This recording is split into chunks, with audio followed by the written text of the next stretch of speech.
ஆராதனைக்குள்ளே நம்ம கடந்து போவோம். தேவன் இந்த நாளில் நம்மளுக்கு என்ன பண்ணோம்னா, இந்த வாரத்தின் முதல் நாள் வந்து தேவனுடைய வார்த்தையை கீழ்ப்படிந்து நம்ம சபையாக ஒன்று கூடியிருந்தோம். மன மகிழ்ச்சியோடும் உற்சாகத்தோடும் நம்ம தேவன் தான் சொல்கிறார், உன் முழு இதத்தோடும் உன் முழு பலத்தோடும் உன் தேவனாகிய கர்த்தரை அன்பு கூறுவாயாக அப்படின்னு. நம்ம முழு இதத்தோடும் நம்ம முழு பலத்தோடும் நம்ம தேவனை அன்பு கூறுவோம். ஸோ முதலாவது தேவனுடைய ராஜ்யத்தையும் அவருடைய நீதியும் தேர்வு வந்து தேவ வேத வாக்கியம் வந்து அது போல் நம்ம இந்த ஆராதனையை தொடங்க போகிறோம். முதலாவது நம்ம தொடக்க ஜபமாக ஜோசப் பிரதர் வந்து ஜெபித்து தர முடியாது கேட்கும்.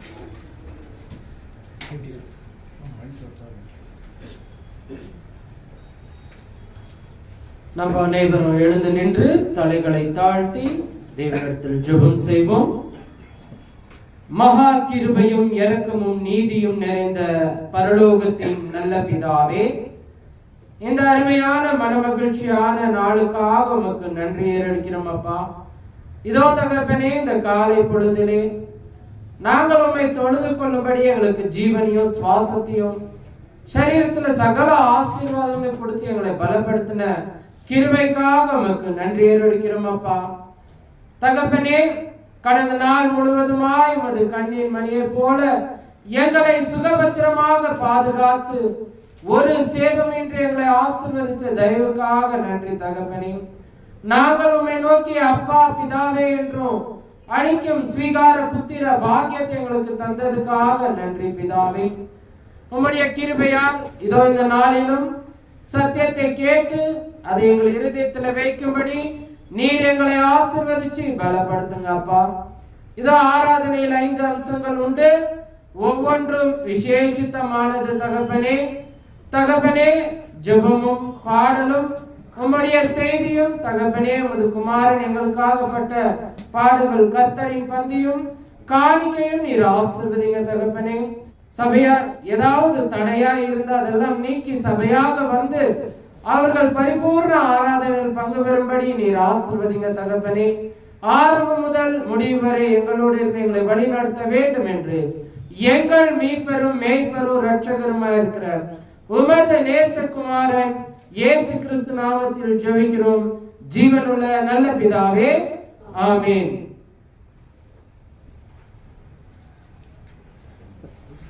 பாடலை பாடும்படியாக இம்மானுவேல் நம்ம சபையின் சார்பாக அழைக்கிறோம்.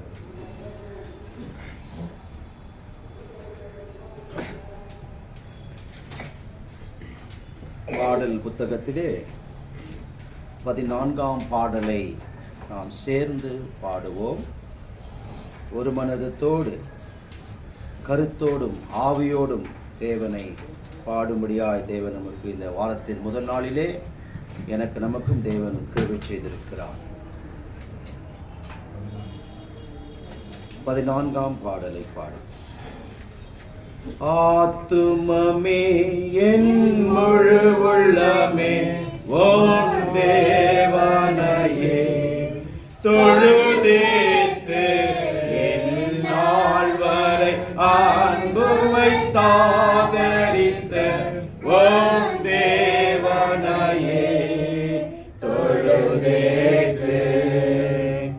ஆத்துமமே என் முழு உள்ளமே ஓம் தேவனையே தொழுதேத்து நாள் வரை அன்பு வைத்தாதரித்த ஓம் தேவனையே தொழுதேத்து.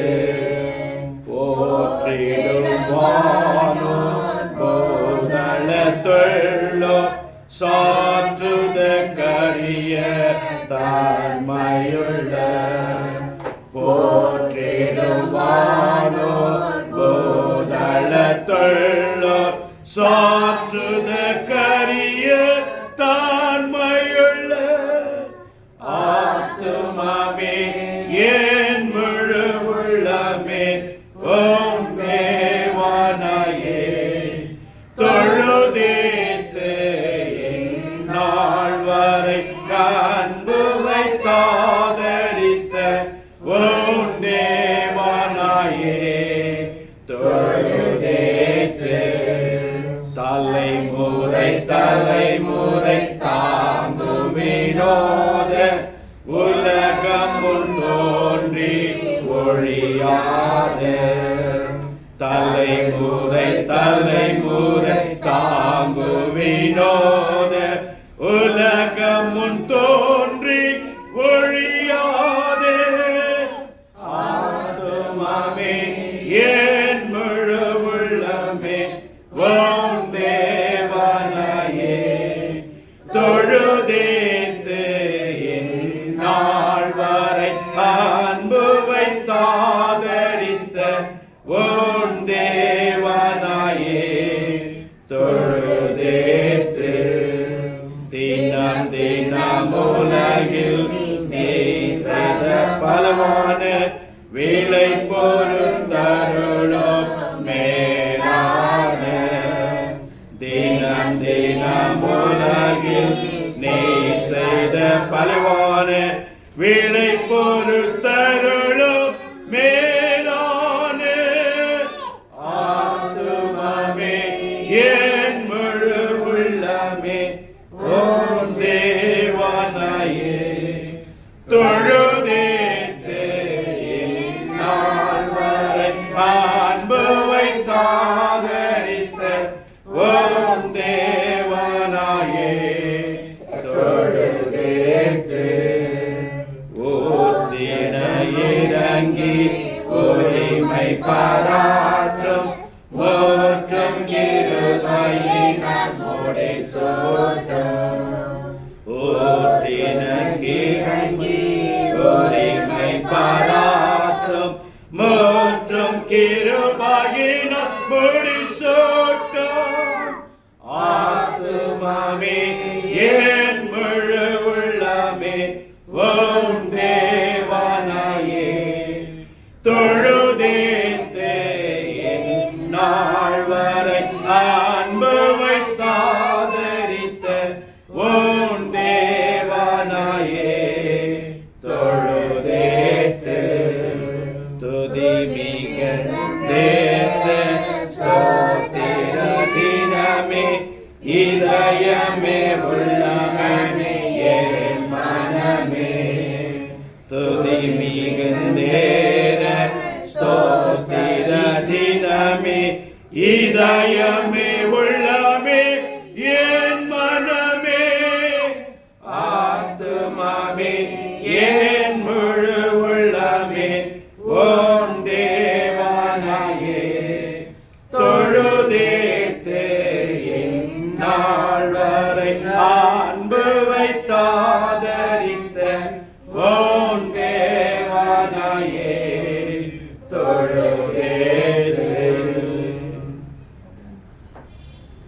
30ஆம் பாடலை சேர்ந்து பாடுவோம். நன்றியால் துதிப்பாடும் தேவனை உள்ளத்தால் என்று பாடும் என்ற பாடலை சேர்ந்து பாடி தேவனை மகிமைப்படுத்துவோம். நன்றியால் துதிப்பாடு உன் தேவனை உள்ளத்தால் என்றும் பாடு.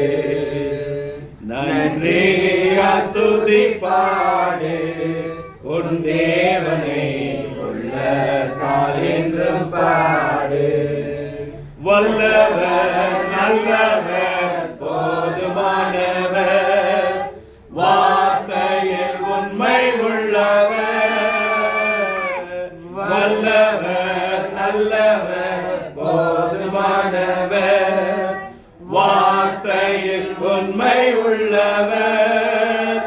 நன்றியால் துதிப்பாடு உன் தேவனை உள்ளத்தால் என்றும் பாடு. நன்றியால் துதிப்பாடு உன் தேவனை உள்ளத்தால் என்றும் பாடு. எரிகோ மதிலும் முன்னே வந்தாலோ இயேசு உந்தன் முன்னே செல்கிறார். எரிகோ மதிலும் முன்னே வந்தாலும் இயேசு உந்தன் முன்னே செல்கிறார். கலங்கிடாதே திகைத்திடாதே துதியினால் இடிந்து விழும். கலங்கிடாதே, திகைத்திடாதே, துதியினால் இடிந்து விழும். நன்றியால் துதிப்பாடு, உன் தேவனை உள்ளத்தால் என்றும் பாடு. நன்றியால் துதிப்பாடு, உன் தேவனை உள்ளத்தால் என்றும் பாடு. வல்லவர், நல்லவர், போதுமானவர், வார்த்தையில் உண்மை உள்ளவர். வல்லவர், நல்லவர், போதுமானவர், வார்த்தையில் உண்மை உள்ளவர். நன்றியால் துதிப்பாடு, உன் தேவனை உள்ளத்தால் என்றும் பாடு. நன்றியால் துதிப்பாடு, உன் தேவனை உள்ளத்தால் என்றும் பாடு. துன்மார்க்கத்தில் ஏதுவான வெறி கொள்ளாமல், தெய்வ பயத்தோடு என்றுமே. துன்மார்க்கத்தில் ஏதுவாக வெறி கொள்ளாமல், தேவ பயத்தோடு என்றுமே. ஆவியினால் என்றும் நிறைந்து சங்கீதம் கீர்த்தனம் பாடு. ஆவியினால் என்றும் நினைத்து சங்கீதம் கீர்த்தனம் பாடு. நன்றியால் துதிப்பாடு, உன் தேவனை உள்ளத்தால் என்றும் பாடு. நன்றியால் துதிப்பாடு, உன் தேவனை உள்ளத்தால் என்றும் பாடு. வல்லவர், நல்லவர், போதுமானவர், வார்த்தையில் உண்மை உள்ளவர். வல்லவர், நல்லவர், போதுமானவர், வார்த்தையில் உண்மை உள்ளவர். நன்றியால் துதிப்பாடு, உன் தேவனை உள்ளத்தால் என்றும் பாடு. நன்றியால் துதிப்பாடு, உன் தேவனை உள்ளத்தால் என்றும் பாடு. சரீரம் ஆத்துமா ஆவியானாலும் சோர்ந்து போகும் வேளையில் எல்லாம். சரீரம் ஆத்துமா ஆவியானாலும் சோர்ந்து போகும் வேளையில் எல்லாம். துதி சத்தத்தால் உள்ளம் நிறைந்தால் தூயரின் பலன் கிடைக்கும். துதி சத்தத்தால் உள்ளம் நிறைந்தால் தூயரின் பலன் கிடைக்கும். நன்றியால் துதிப்பாடு, உன் தேவனை உள்ளத்தால் என்றும் பாடு. நன்றியால் துதிப்பாடு, உன் தேவனை உள்ளத்தால் என்றும் பாடு. வல்லவர், நல்லவர், போதுமானவர், வார்த்தையில் உண்மை உள்ளவர். வல்லவர், நல்லவர், போதுமானவர், வார்த்தையில் உண்மை உள்ளவர். நன்றியால் துதிப்பாடு, உன் தேவனை உள்ளத்தால் என்றும் பாடு. நன்றியால் துதிப்பாடு, உன் தேவனை உள்ளத்தால் என்றும் பாடு. சரி, இம்மானுவேல் வேத வாசிக்க முடியாது.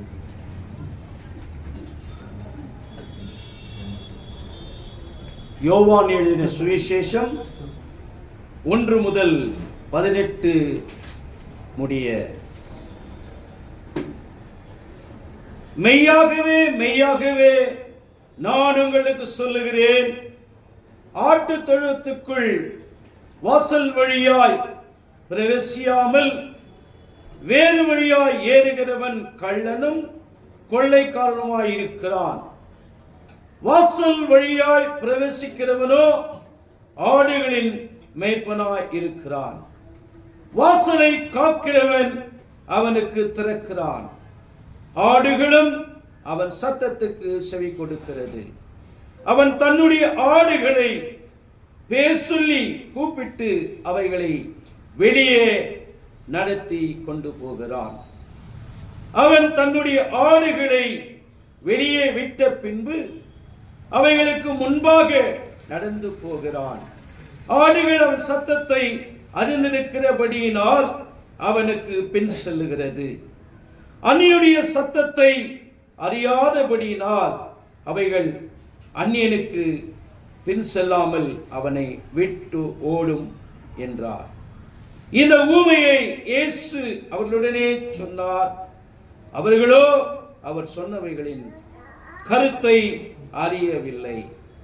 ஆதலால் இயேசு மறுபடியும் அவர்களை நோக்கி, நானே ஆடுகளுக்கு வாசல் என்று மெய்யாக மெய்யாக உங்களுக்கு சொல்லுகிறேன். எனக்கு முன்னே வந்தவர்கள் எல்லாரும் கள்ளரும் கொள்ளைக்காரருமாய் இருக்கிறார்கள். ஆடுகள் அவர்களுக்கு செவி கொடுக்குவதில்லை. நானே வாசல். என் வழியாய் ஒருவன் உட்பிரவேசித்தால் அவன் ரட்சிக்கப்படுவான். அவன் உள்ளும் புறம்பும் சென்று மேய்ச்சலை கண்டடைவான்.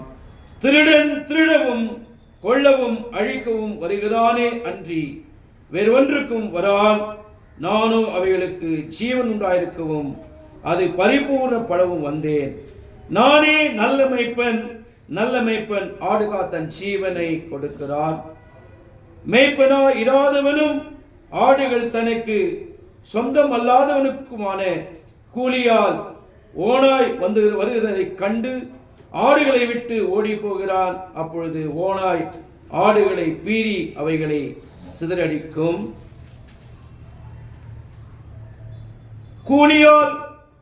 கூலிக்காக வேலை செய்கிறவனாக ஓடி போகிறான். ஆடுக்காக அவன் கவலைப்படான். நானே நல்ல மேய்ப்பன். பிதா என்னை அறிந்திருக்கிறது போலவும் நான் பிதாவை அறிந்திருக்கிறது போலவும் நான் என்னுடையவைகளை அறிந்தும் என்னுடையவர்களால் அறியப்பட்டும் இருக்கிறேன். ஆடுகளுக்காக என் ஜீவனை கொடுக்கிறேன். இந்த தொழுத்துள்ள எல்லாமலும் வேறொரு ஆடுகளும் எனக்கு உண்டு. அவைகளையும் நான் கொண்டு வர வேண்டும். அவைகளின் சத்தத்துக்கு செவி கொடுக்கும். அப்பொழுது ஒரே மந்தையும் ஒரே மேய்ப்பனாயிருக்கும். நான் என் ஜீவனை மறுபடியும் அடைத்திருக் கொள்ளும்படிக்கு அதை கொடுக்கிறவனாலும் பிதா என்னில் அன்பாயிருக்கிறார். ஒருவனும் அதை என்னிடத்திலிருந்து எடுத்துக் கொள்ள மாட்டான். நானே அதை கொடுக்கிறேன். அதை கொடுக்கவும் எனக்கு அதிகாரம் உண்டு. அதை மறுபடியும் எடுத்துக்கொள்ளவும் எனக்கு அதிகாரம் உண்டு. இந்த கட்டளைகளை என் பிதாவிடத்தில் பெற்றுக்கொண்டேன் என்றார். வேத வாசித்திருக்கிறாங்க சகோதரருக்கு வாழ்த்து சபை சார்பாக ராஜா பேரை அழைக்கின்றேன். தேவ வார்த்தை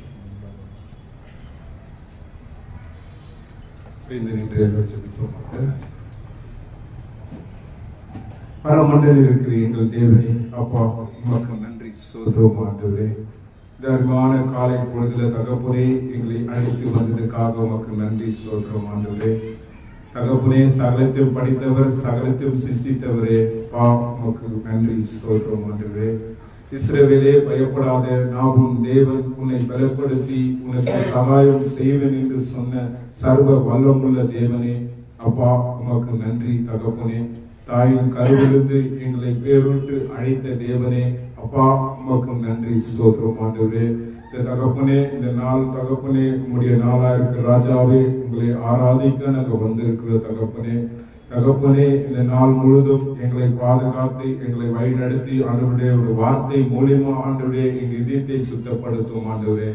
தகப்பனே, வந்திருக்கிற சகோதரோடும் நீங்க பேசும் ஆண்டவரே. இந்த மோசையிடம் பேசுறது போல தகப்பனே, இதோ அந்த பெருந்தரோடும் நீங்க பேசும்படி தகப்பனே உங்களை கெஞ்சி மன்றாடி கேட்கிற தகப்பனே, இந்த நாள் முழுவதும் எங்களை ஆசீர்வதிக்கும்படி கர்த்தரும் ரட்சகருமா இருக்கிற இயேசுவின் நாமத்தினால் ஜெபிக்கிற நல்ல பிதாவே, ஆமென். இப்பொழுது தேவனுடைய வார்த்தையை நம்மகிட்ட பகிர்ந்து கொள்ளும்படியாக தமிழ்மணி பிரதரை நம்ம சபையின் சார்பாக அழைக்கிறோம். விவேக் நகர் பகுதியிலே கூடி வந்திருக்கின்ற பரிசுத்தவான்கள் யாவருக்கும் உயிர் தெரிந்த ஆண்டவரும் இரட்சகருமாகிய இயேசு கிறிஸ்து நாமத்தினாலே வாழ்த்துதலையும் வணக்கத்தை சொல்லி மகிழ்கிறேன். நாம் இன்று பார்க்க இருக்கின்ற செய்தியானது யோவான் சுவிசேஷ புத்தகம் 10ஆம் அதிகாரம் 10ஆம் அதிகாரத்திலே அந்த ஓமையானது இருக்கிறது.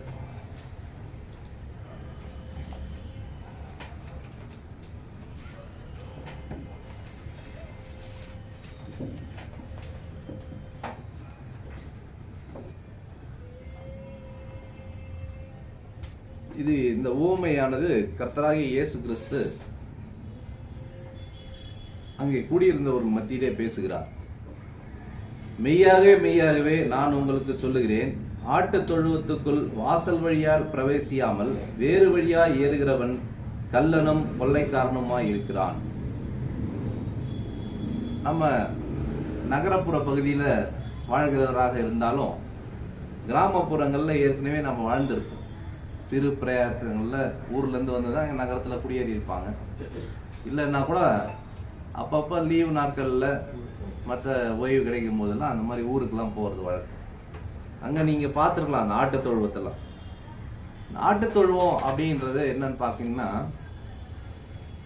ஆடுகளை வந்து மேய்ச்சி எடுத்துகிட்டு வந்து அதை வந்து ஒரு கட்டி வச்சு பாதுகாக்கிற இடம். அதான் முக்கியமான. ஆடு மேய்க்கும் போது ஆடுகளுக்கு பிரச்சனை வரும். ஆட்டை எடுத்துட்டு வந்து பாதுகாப்பாக கட்டி வைக்கும் போது அப்பயும் பிரச்சனை வரும். ஏன்னு கேட்டீங்கன்னா, ஆடு என்பது ஒரு பொருளாதாரம், ஒரு பணம் மாதிரி. ஆடு உயிரோட இருந்தா எவ்வளோ ஆடு அவர் வைத்திருக்கிறாரோ, எவ்வளோ குட்டி அது போடுகிறதோ, எவ்வளோ அளவுக்கு அந்த ஆடுகள் வளருகிறதோ அதை பொறுத்து தான் அந்த ஆட்டை வச்சிருக்கிற எஜமானுக்கு லாபம் நஷ்ட கணக்கு எல்லாமே. இப்போ அந்த ஆட்டை வந்து ஒரு 10 ஆடை வந்து திருடிட்டு போயிட்டாங்க, இல்லை ஒரு 10 ஆடு வந்து செத்து போச்சு அப்படின்னு சொன்னால் அவருக்கு லாஸ். ஒரு வருஷம் ஃபுல்லாக வளர்த்து அவருக்கு எக்ஸ்ட்ராவாக ஒரு 10 ஆடு தான் வளர்ந்துருக்கும். அந்த 10 ஆடும் செத்து போச்சுன்னா அவருக்கு வந்து லாஸ். இந்த ஆடு மேய்க்கிற தொழிலில் இருக்கிறவங்களுக்கு பார்த்தீங்கன்னா, உள்ள குட்டிங்களை பார்க்கறதுல அந்த ஆடுங்களை பயங்கரமாக கவனிப்பாங்க. ஏன்னா அது ஆடு வந்து தோல் ஒரு ரேட்டுக்கு விற்பானுங்க, நல்ல விலை போகுது ஆடு. இப்போ அதனால அந்த ஆடு வளர்க்குறவன் அதை ரொம்ப பாதுகாப்பாக வளர்க்குறான். மாடு வளர்க்குறவனும் கொஞ்சம் கண்டுக்க மாட்டான். என்ன போயிட்டு மேய்ஞ்சிட்டு வரட்டும், பாலை மட்டும் கறந்தா போதும், அப்புறம் கடைசியாக இதுக்கு மேலே 6 கன்று போட்டுருச்சு, இதுக்கு மேலே இல்லைன்னா அப்புறம் விற்றுக்கலாம் இருப்பான். ஆனால் ஆடு விற்கிறவன் கண்ணும் கருத்துமா இருப்பான். இப்போ வாசல் வழியா வராம வேறு வழியா யாரோ ஒருத்தவன் அந்த ஆட்டு தொழுவம் ஆடை பாதுகாத்து வச்சிருக்கிறதுக்கு வாசல் வழியா வராம சைடு வழியா வேற ஏதோ வழியா வர்றவன் எப்படிப்பட்டவனா இருக்கிறான் அப்படின்னு பார்க்கின்ற போது கள்ளனும் கொள்ளையினுமா இருக்கிறான் அப்படின்னு சொல்லிட்டு சொல்லப்பட்டிருக்கு. ஆடை பாதுகாத்து கேட்டு போட்டு பாதுகாத்து வச்சிருக்காங்க. வாசலுக்கு ஒரு கேட்டு போட்டு ஒரு நாளைக்கு ஒருத்தவரும் பார்த்துக்குவாங்க. ஆட்டுக்கு ஓனர்னு தனியாக ஒருத்தர் இருப்பாரு, கூலியாள்னு தனியாக இருப்பாங்க. இந்த கூலியால் அந்த ஆட்டை பார்த்துக்குவாங்க. இப்போ அந்த கூலியால் அந்த ஆட்டுக்கு தண்ணி காட்டணும், இல்லை ஏதாச்சும் ஒரு இலையை பறித்து போடணும், இல்லை வேற ஏதாச்சும் ஒரு தீவனம், ஆட்டு தீவனம் அதுக்கு போடணும் அப்படின்னு சொன்னால் அவன் அந்த கேட்டை திறந்துட்டு ப்ராப்பராக உள்ள வருவான். தண்ணியை பிடிச்சி வந்து வைப்பான், எல்லாம் பண்ணுவான். திருப்பி போகும்போது அந்த கேட்டை போய் மூடிட்டு திருப்பி வந்து அவன் வந்துருப்பான். இப்போ சைடு வழியாக ஒருத்தன் திடீர்னு ஜம்ப் பண்ணி உள்ளே வந்துடுறான். அவன் எப்படிப்பட்டவனா இருப்பான் அப்படின்னு பார்த்தீங்கன்னா, அவன் அந்த ஆட்டை எப்படியாவது தூக்கின்னு போகிறதுக்கு வந்தவனா தான் இருப்பான் அப்படின்னு இயேசு கிறிஸ்து ஊமையில சொல்கிறார்.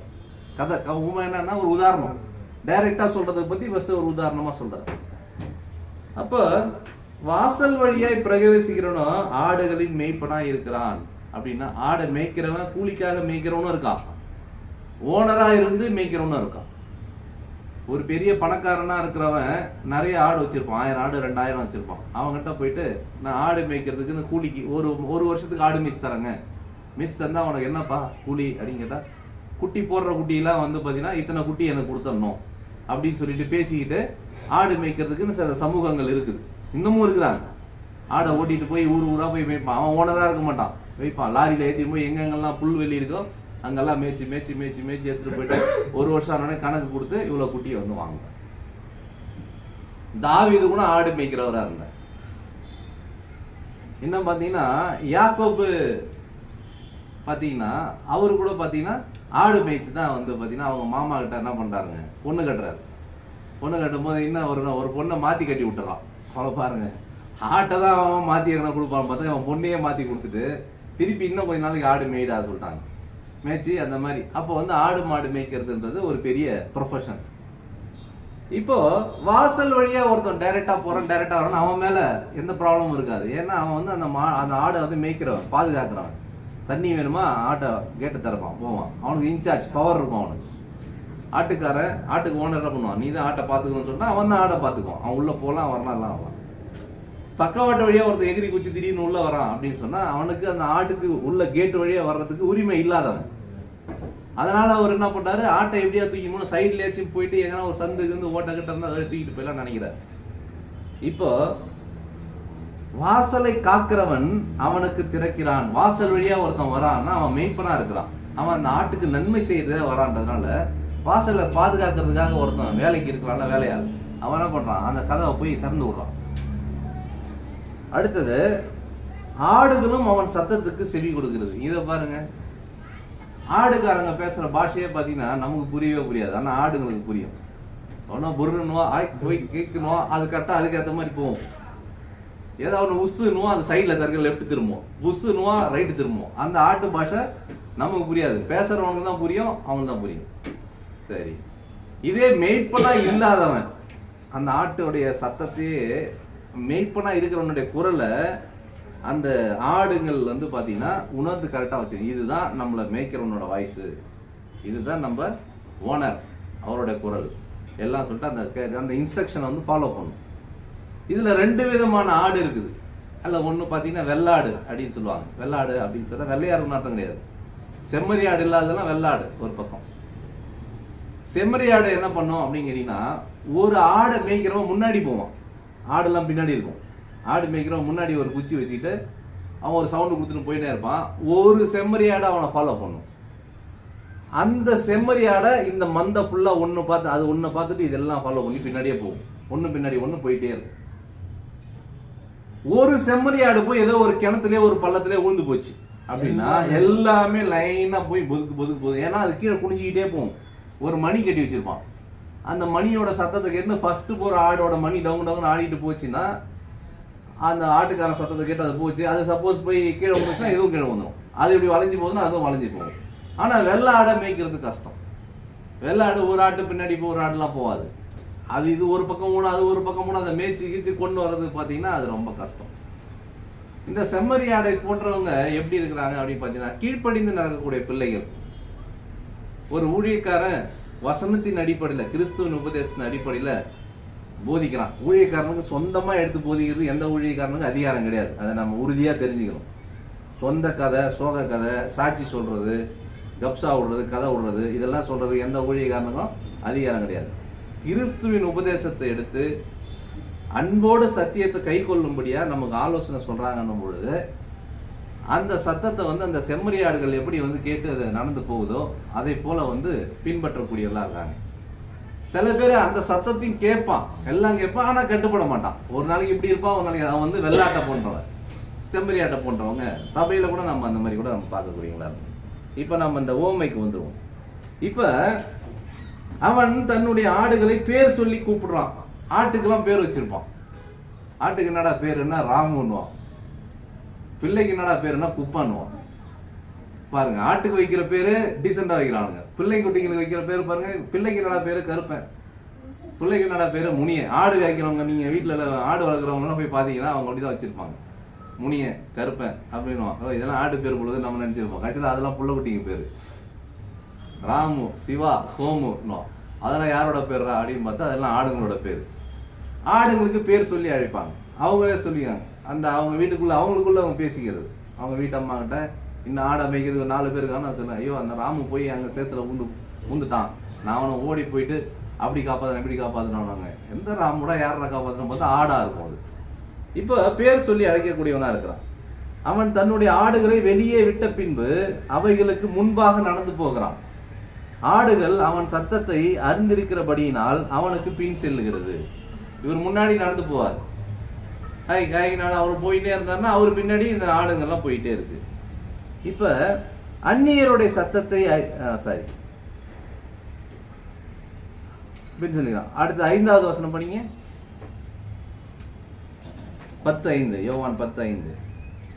அந்நியனுடைய சத்தத்தை அறியாதபடியினால் அவைகள் அந்நியனுக்கு பின் செல்லாமல் அவனை விட்டு ஓடி போம் என்றார். சரி, இப்ப இவர் இந்த ஆடுக்கு என்னென்னலாம் இவர் பேசுறாரோ பாஷை, அதையெல்லாம் இன்னொருத்தர் கேட்டுக்கிறார்.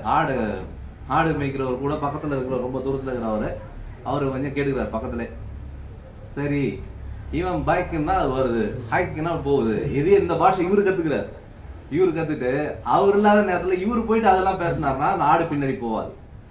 ஏன்னா ஆடுக்கு நம்மளோட அறிவு இல்லைன்னு நம்ம நினைச்சாலும் கூட அதுங்களுக்கு ஓனரோட சத்தத்துக்கு மட்டும்தான் செவி கேட்டு கரெக்டா போவோம். மற்றவன் அதே மாதிரி சத்தம் போட்டாலும் போகாது. இதுதான் ஆடோடைய தன்மை.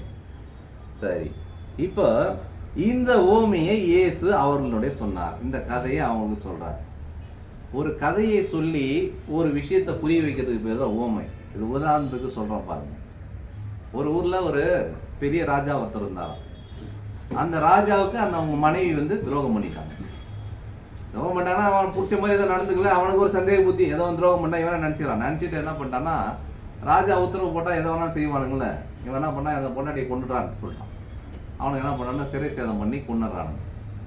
சரி, ராஜா சும்மா இருக்கிறியே, மந்திரிங்கெல்லாம் சேர்ந்து ராஜா சும்மா இருக்கக்கூடாது, ஒரு ராணி கண்டிப்பா இருக்கணும் அப்படின்னு சொல்லிட்டு கட்டி வைக்கிறான். அப்போ அவன் ஒரு கண்டிஷன் போடுறான். நான் கல்யாணம் பண்ணிக்கிறது நான் ரைடு தான், ஆனால் நான் இனிமேல் யாரையும் நம்புறது தயாரா இல்லை. இன்னைக்கு நைட்டு கல்யாணம் முடிஞ்சிச்சுன்னா, நீங்கள் நைட்டு எல்லாம் கல்யாணம் முடிஞ்சு சம்பிரதாயம் முடிஞ்சிச்சுன்னு சொன்னால் காலையில் அவங்கள வெட்டி போட்டுடணும், அப்படின்னா நான் கல்யாணத்துக்கு ஒத்துக்கிறேன்டா. சரி, இந்த நாட்டில் இருந்த மக்களுக்கு, அந்த மந்திரிமார்களுக்கெல்லாம் பார்த்தீங்கன்னா, ராஜா ராணி இல்லாமல் இருந்தால் நம்ம நாட்டுக்கே கௌரவ குறைச்சது, இவனால ஒரு மொட்டை பையனை ராஜா வச்சிருக்கான்னு சொல்லுவான்னு சொல்லிட்டு என்ன பண்ணுறாங்க, வீம்புக்குன்னு போய் இவனுக்கு டெய்லி ஒன்று கட்டி வைக்கிறானுங்க. அவன் டெய்லி ஒன்று வெட்டி வைக்கிறான். கல்யாணம் பண்ணி முடிச்சுட்டு இப்படியே வரான். அந்த மந்திரி கல்யாணம் பண்றது, பொண்ணு பார்க்கறது ஒரு இன்சார்ஜ் ஒரு மந்திரி இருக்காரு. அந்த மந்திரிக்கு 2 பொண்ணு இருக்குது. திடீர்னு பார்த்தா அந்த 2 பொண்ணுல மூத்த பொண்ணு, நான் ராஜாவை கல்யாணம் பண்ணிக்க போறேன் அப்படின்னு. அவனுக்கு பக்குன்னு தூக்கி வாரி போடுது. ஊரா மட்டும் பொண்ணு எட்டு போய் கட்டி வச்சாலும் அவன் வெட்டி போட்டுறான். மந்திரி பொண்ணு தெரிஞ்சா என்ன பண்ணுவான் சொல்லிட்டு அவன் என்ன பண்றான், இல்ல ஏமா அவனுக்கு இந்த வீண் வேலை அப்படி கேட்கும்போது அவன் என்ன சொல்லுது, அந்த பொண்ணு நம்ம நாட்டு பெண்களை இந்த ராஜா கல்யாணம் பண்ற பேர்ல கொண்டுகிட்டே வராரு, நான் போயிட்டு ஒரே நாள்ல அவரை திருத்தி மாத்திடுவேன், என்ன கல்யாணம் பண்ணி வைங்கன்னு சொல்லுது அந்த பொண்ணு. இவனுக்கு ஒரே ஒன்னும் புரிய வைக்க முடியல. என்னென்னமோ சொல்லி பாக்குறான். அவங்க அம்மா சொல்றாங்க, அவங்க அத்தை சொல்றாங்க, மாமா சொல்றாங்க. அந்த பொண்ணு கேட்க மாட்டேது. நம்ம நாட்டு பெண்கள் டெய்லி ஒவ்வொருத்தவங்க செத்துக்கிட்டே வராங்க, இந்த அநியாயத்தை பார்த்து என்னால சும்மா இருக்க முடியாது, நான் போய் காப்பாற்ற போறேன், என்னை கட்டி வச்சீங்கன்னா நான் அந்த ராஜாவை திருத்திடுவேன்னு சொல்றாங்க. திருத்த மாட்டோமா, உன்னை தீர்த்து கட்டுருவான்னு சொல்றாங்க. ஒத்துக்க மாட்டேங்குது பொண்ணு. அதுக்கு அவங்க அப்பா இந்த பொண்ணுக்கு புரிய வைக்கணும். இவர் தான் மந்திரி இல்லை, ஞானம் உள்ளவர் தான் மந்திரியா வைக்கிறாங்க. அப்பா ஒரு ஓமையை சொல்றாரு, கதை சொல்றாரு. ஒரு ஊர்ல ஒரு கழுதையும் ஒரு மாடும் எருது காலமானையும் வளர்த்துட்டு வந்தாராம் ஒரு ஓனர். அந்த ஓனருக்கு கழுதை பேசுறதும் புரியுமா, அந்த மாடு பேசுறதும் புரியுமா. மாடு கழுதை கிட்ட பேசிச்சான். ஓனர் தான் எட்ட எங்க தண்ணி எங்க சாப்பிட்டு இருக்காரு, அந்த ஆளுக்கு நம்ம பேசுறது எங்க புரிய போகுதுன்னு இவங்க நினைச்சுக்கிட்டே பேசுறாங்க. என்ன அந்த ஓனர் பயங்கரமா வேலை வாங்குறான்ப்பா, மாடை என்னை கட்டிட்டு போய் வண்டி கட்டிட்டு போய் ஏதாவது ஊருக்கு போதுனா வண்டி கட்டி ஏற்றிட்டு போறாங்க, பொதி சுமக்கணும் மூட்டை தூக்கின்னு போறதுன்னா வண்டியில வச்சுறாங்க, வண்டியை வச்சு என்ன இழுத்துன்னு போக சொல்றாங்க, ஏறு ஓட்டுறதுனா என்ன போயிட்டு ஏரில் கட்டி அடிக்கிறாங்க, எண்ணெய் ஆடுற செக்கில் எண்ணெய் போட்டு கட்டி வச்சு சுத்துறானுங்க, எண்ணெய் நல்லா வடிஞ்சு ஓடுது, எண்ணெய் பற்றி அவனும் கண்டுக்கவே மாட்டானுங்க. இதுக்கெல்லாம் என்ன பண்ணுறதுனே எனக்கு தெரியல, ரொம்ப கஷ்டமாகுது, உடம்பெல்லாம் வலிக்குது அப்படின்னு சொன்னோடனே அதுக்கு கழுதை சொல்லியிருக்குது. கவலைப்படாத நண்பா, நான் சொல்ற மாதிரி கேளு, கொஞ்சம் நீ உனக்கு ரெஸ்ட் கிடைக்கும். சரி சொல்லு அப்படின்னோடனே அந்த கழுதை சொல்லி, உனக்கு ஓனர் சாப்பாடு எடுத்து வந்து கொடுப்பான், புல்லு கட்டு எல்லாத்தையும் எடுத்து வந்து போடுவான். நீ அந்த நேரத்தில் என்ன பண்ற, மோந்து மோந்து பார்த்துட்டு சாப்பிடாத. உனக்கு தண்ணி எடுத்துட்டு வந்து வைப்பாங்க, அப்படியே நக்கி நக்கி பார்த்துட்டு குடிக்காத. உனக்கு ஜுரம் அடிக்குது, உடம்பு சரியில்லைன்னு நினைச்சின்னு உன்னை வீட்டிலேயே கட்டி போட்டு போயிடுவாங்க, நீ அழகா ரெஸ்ட்ல இருக்கலாம் அப்படின்னு சொல்றாரு. ஹை, சூப்பர் ஐடியாவா இருக்குதுன்னு சொல்லிட்டு அந்த ஓனர் அங்க இருக்கிறவங்க இவங்க 2 பேர் பேசுறது கேட்டுட்டான். இவர் வந்த உடனே சரி அதே மாதிரி வந்து எடுத்துட்டு போய் தண்ணி எடுத்து போய் வைக்கிறான். நக்கி நக்கி பார்த்துட்டு குடிக்க மாட்டுது, புல் எடுத்து போய் பாடுறான், மோந்து மோந்து பார்த்துட்டு சாப்பிட மாட்டுது. சரி இவங்க சொன்னபடி நம்ம கட்டி வச்சிருவோம் சொல்லிட்டு கட்டி வச்சுட்டு உடனே என்ன பண்றா, வேலைக்காரனை கூப்பிடுறான். கூப்பிட்டு, டேய் இன்னைக்கு அந்த வேலை இருக்குது, இந்த வேலை இருக்குது, லோடு அடிக்கணும், ஏர் ஓட்டணும், எல்லாம் பண்ணணும், எல்லாம் எதுவுமே சைடு ஆனோடனே அவன் வந்து கட்டி வச்சிருக்கிற அந்த காலை மாட்டை வந்து அவுக்குறான், எருத. அதை அவுக்காதரா, அது உடம்பு சரியில்லை, அதை கட்டி வச்சிரு. கழுத இருக்குது பாரு, இதை ஓட்டின்னு போயிட்டு அந்த காலை எருத வச்சு என்னென்ன வேலை செய்யணுமோ அந்த வேலையெல்லாம் இதை வாங்கினார். பிடிச்சி எல்லா வேலையும் வாங்கிச்சான். வாங்கின உடனே பார்த்தீங்கன்னா அந்த கழுதை பேஜாராகி போயிட்டு, ஐயோ என்னடா இது, அவனுக்காக நாம பாதுகாக்க போய் கடைசியில் நாம மாட்டிக்கிட்டோமேன்னு சொல்லிட்டு இருந்தான். இந்த கதையை அந்த பொண்ணுகிட்ட புரிய சொன்னாராம். சொன்ன உடனே அந்த பொண்ணுக்கு சுச்சுவேஷன் புரிஞ்சு போச்சு. மற்றவங்களை காப்பாற்ற போய் நீ மாட்டிக்காதன்னு அப்பா சொல்ல வராரு தெரிஞ்சுட்டு அப்பின்னு அந்த பொண்ணு கீழ்ப்படியல. பார்த்துக்குங்க, இந்த கதை சொல்லி புரிய வைக்கிறது தான் இது. இன்னைக்கு கூட பைபிளில் வந்து இவ்வளோ கதைகளா சொல்லி அருமையா புரிய வைக்கிறாங்க. அடுத்தவங்களை மன்னிக்கணும், மற்றவங்களுடைய குற்றத்தை மன்னிக்கணும், தேவன் நம்மளை மன்னிச்சது போல மற்றவங்க மன்னிக்கணும், எவ்வளோ ஊமையா சொல்லி புரிய வச்சாலும் கூட மக்கள் வந்து பார்த்தீங்கன்னா புரிஞ்சிக்காமலே இருப்பாங்க. அவங்க நினைக்கிறது தான் நினைப்பாங்க. அதே மாதிரி இந்த மக்கள் என்ன பண்றாங்கன்னு பார்த்தீங்கன்னா, இந்த கதை ஈஸியா புரியுதா இல்லைங்களா? ஆனா அந்த மக்களுக்கு என்ன ஆச்சு பாருங்க. 7வது வசனம் பிடிங்க, 6வது வசனம். இந்த ஊமையை இயேசு அவர்களுடனே சொன்னார், அவர்களோ அவர் சொன்னவைகளை கருத்தை அறியவில்லை. ஈஸியா சொல்றாரு. ஆடு சத்தத்தை கேக்குது, குரல் கேக்குது, எல்லாம் கேக்குது, நமக்கே புரியுது. அவன் ஏற்கனவே வேதங்கள் எல்லாத்தையுமே இஸ்ரவேலர்கள் வந்து எல்லாமே கத்து வச்சிருந்தாங்க. அவங்களுக்கு என்ன பண்ணுங்க, புரியலன்றாங்க பாருங்க. புரியலன்னு இவரு சும்மா விட்டாரா? விட்டல. அடுத்தது என்ன பண்றாரு? ஆதலால் இயேசு மறுபடியும் அவர்களை நோக்கி, நானே ஆடுகளுக்கு வாசல் என்று மெய்யாக உங்களுக்கு சொல்லுகிறேன். இப்பதான் டைரக்டா பாயிண்ட் வர்றாரு. நானே ஆடுகளுக்கு வாசல். அடுத்தது, எனக்கு முன்னே வந்தவர் எல்லாரும் கள்ளரும் கொள்ளைக்காரருமாய் இருக்கிறார்கள், ஆடுகள் அவளுக்கு செவி கொடுக்கவில்லை. ஆடுகள் வந்து பாத்தீங்கன்னா உண்மையான எஜமானுக்கு தான் செவி கொடுக்கும். இப்ப இயேசு வந்து பேசும்போது நிறைய பேர் கேட்கறாங்க, அவரை பின்தொடர்ந்து போறாங்க.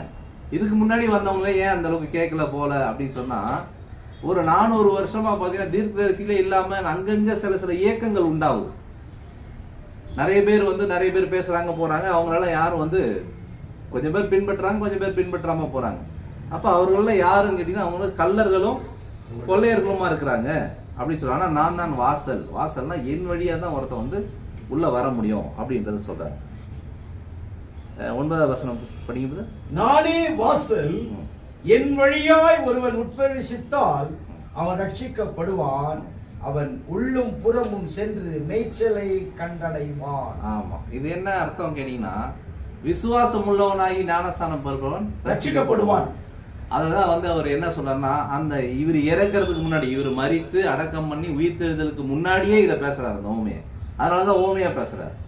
நானே வாசல், என் வழியாய் ஒருத்தன் உட்பிரவேசித்தார் அப்படின்னு சொன்னா, அவர் சரீரத்துக்குள்ளாகும் ஞானஸ்தானத்துல ஒருத்தன் வந்து உட்பிரவேசித்தா அவரோட மரணத்துக்கு சாயல்ல இணைக்கப்பட்டிருப்பான், அவரோட உயிர்த்தெழுதல் சாயல்ல இணைக்கப்பட்டிருப்பான். இது ரோமருக்கு எழுதின நிருபம் 6ஆம் அதிகாரம் 1 - 6 ஆகிய வசனங்களை நாம் வாசிக்கும் போது இந்த விஷயத்தை நாம் தெரிந்து கொள்ளலாம்.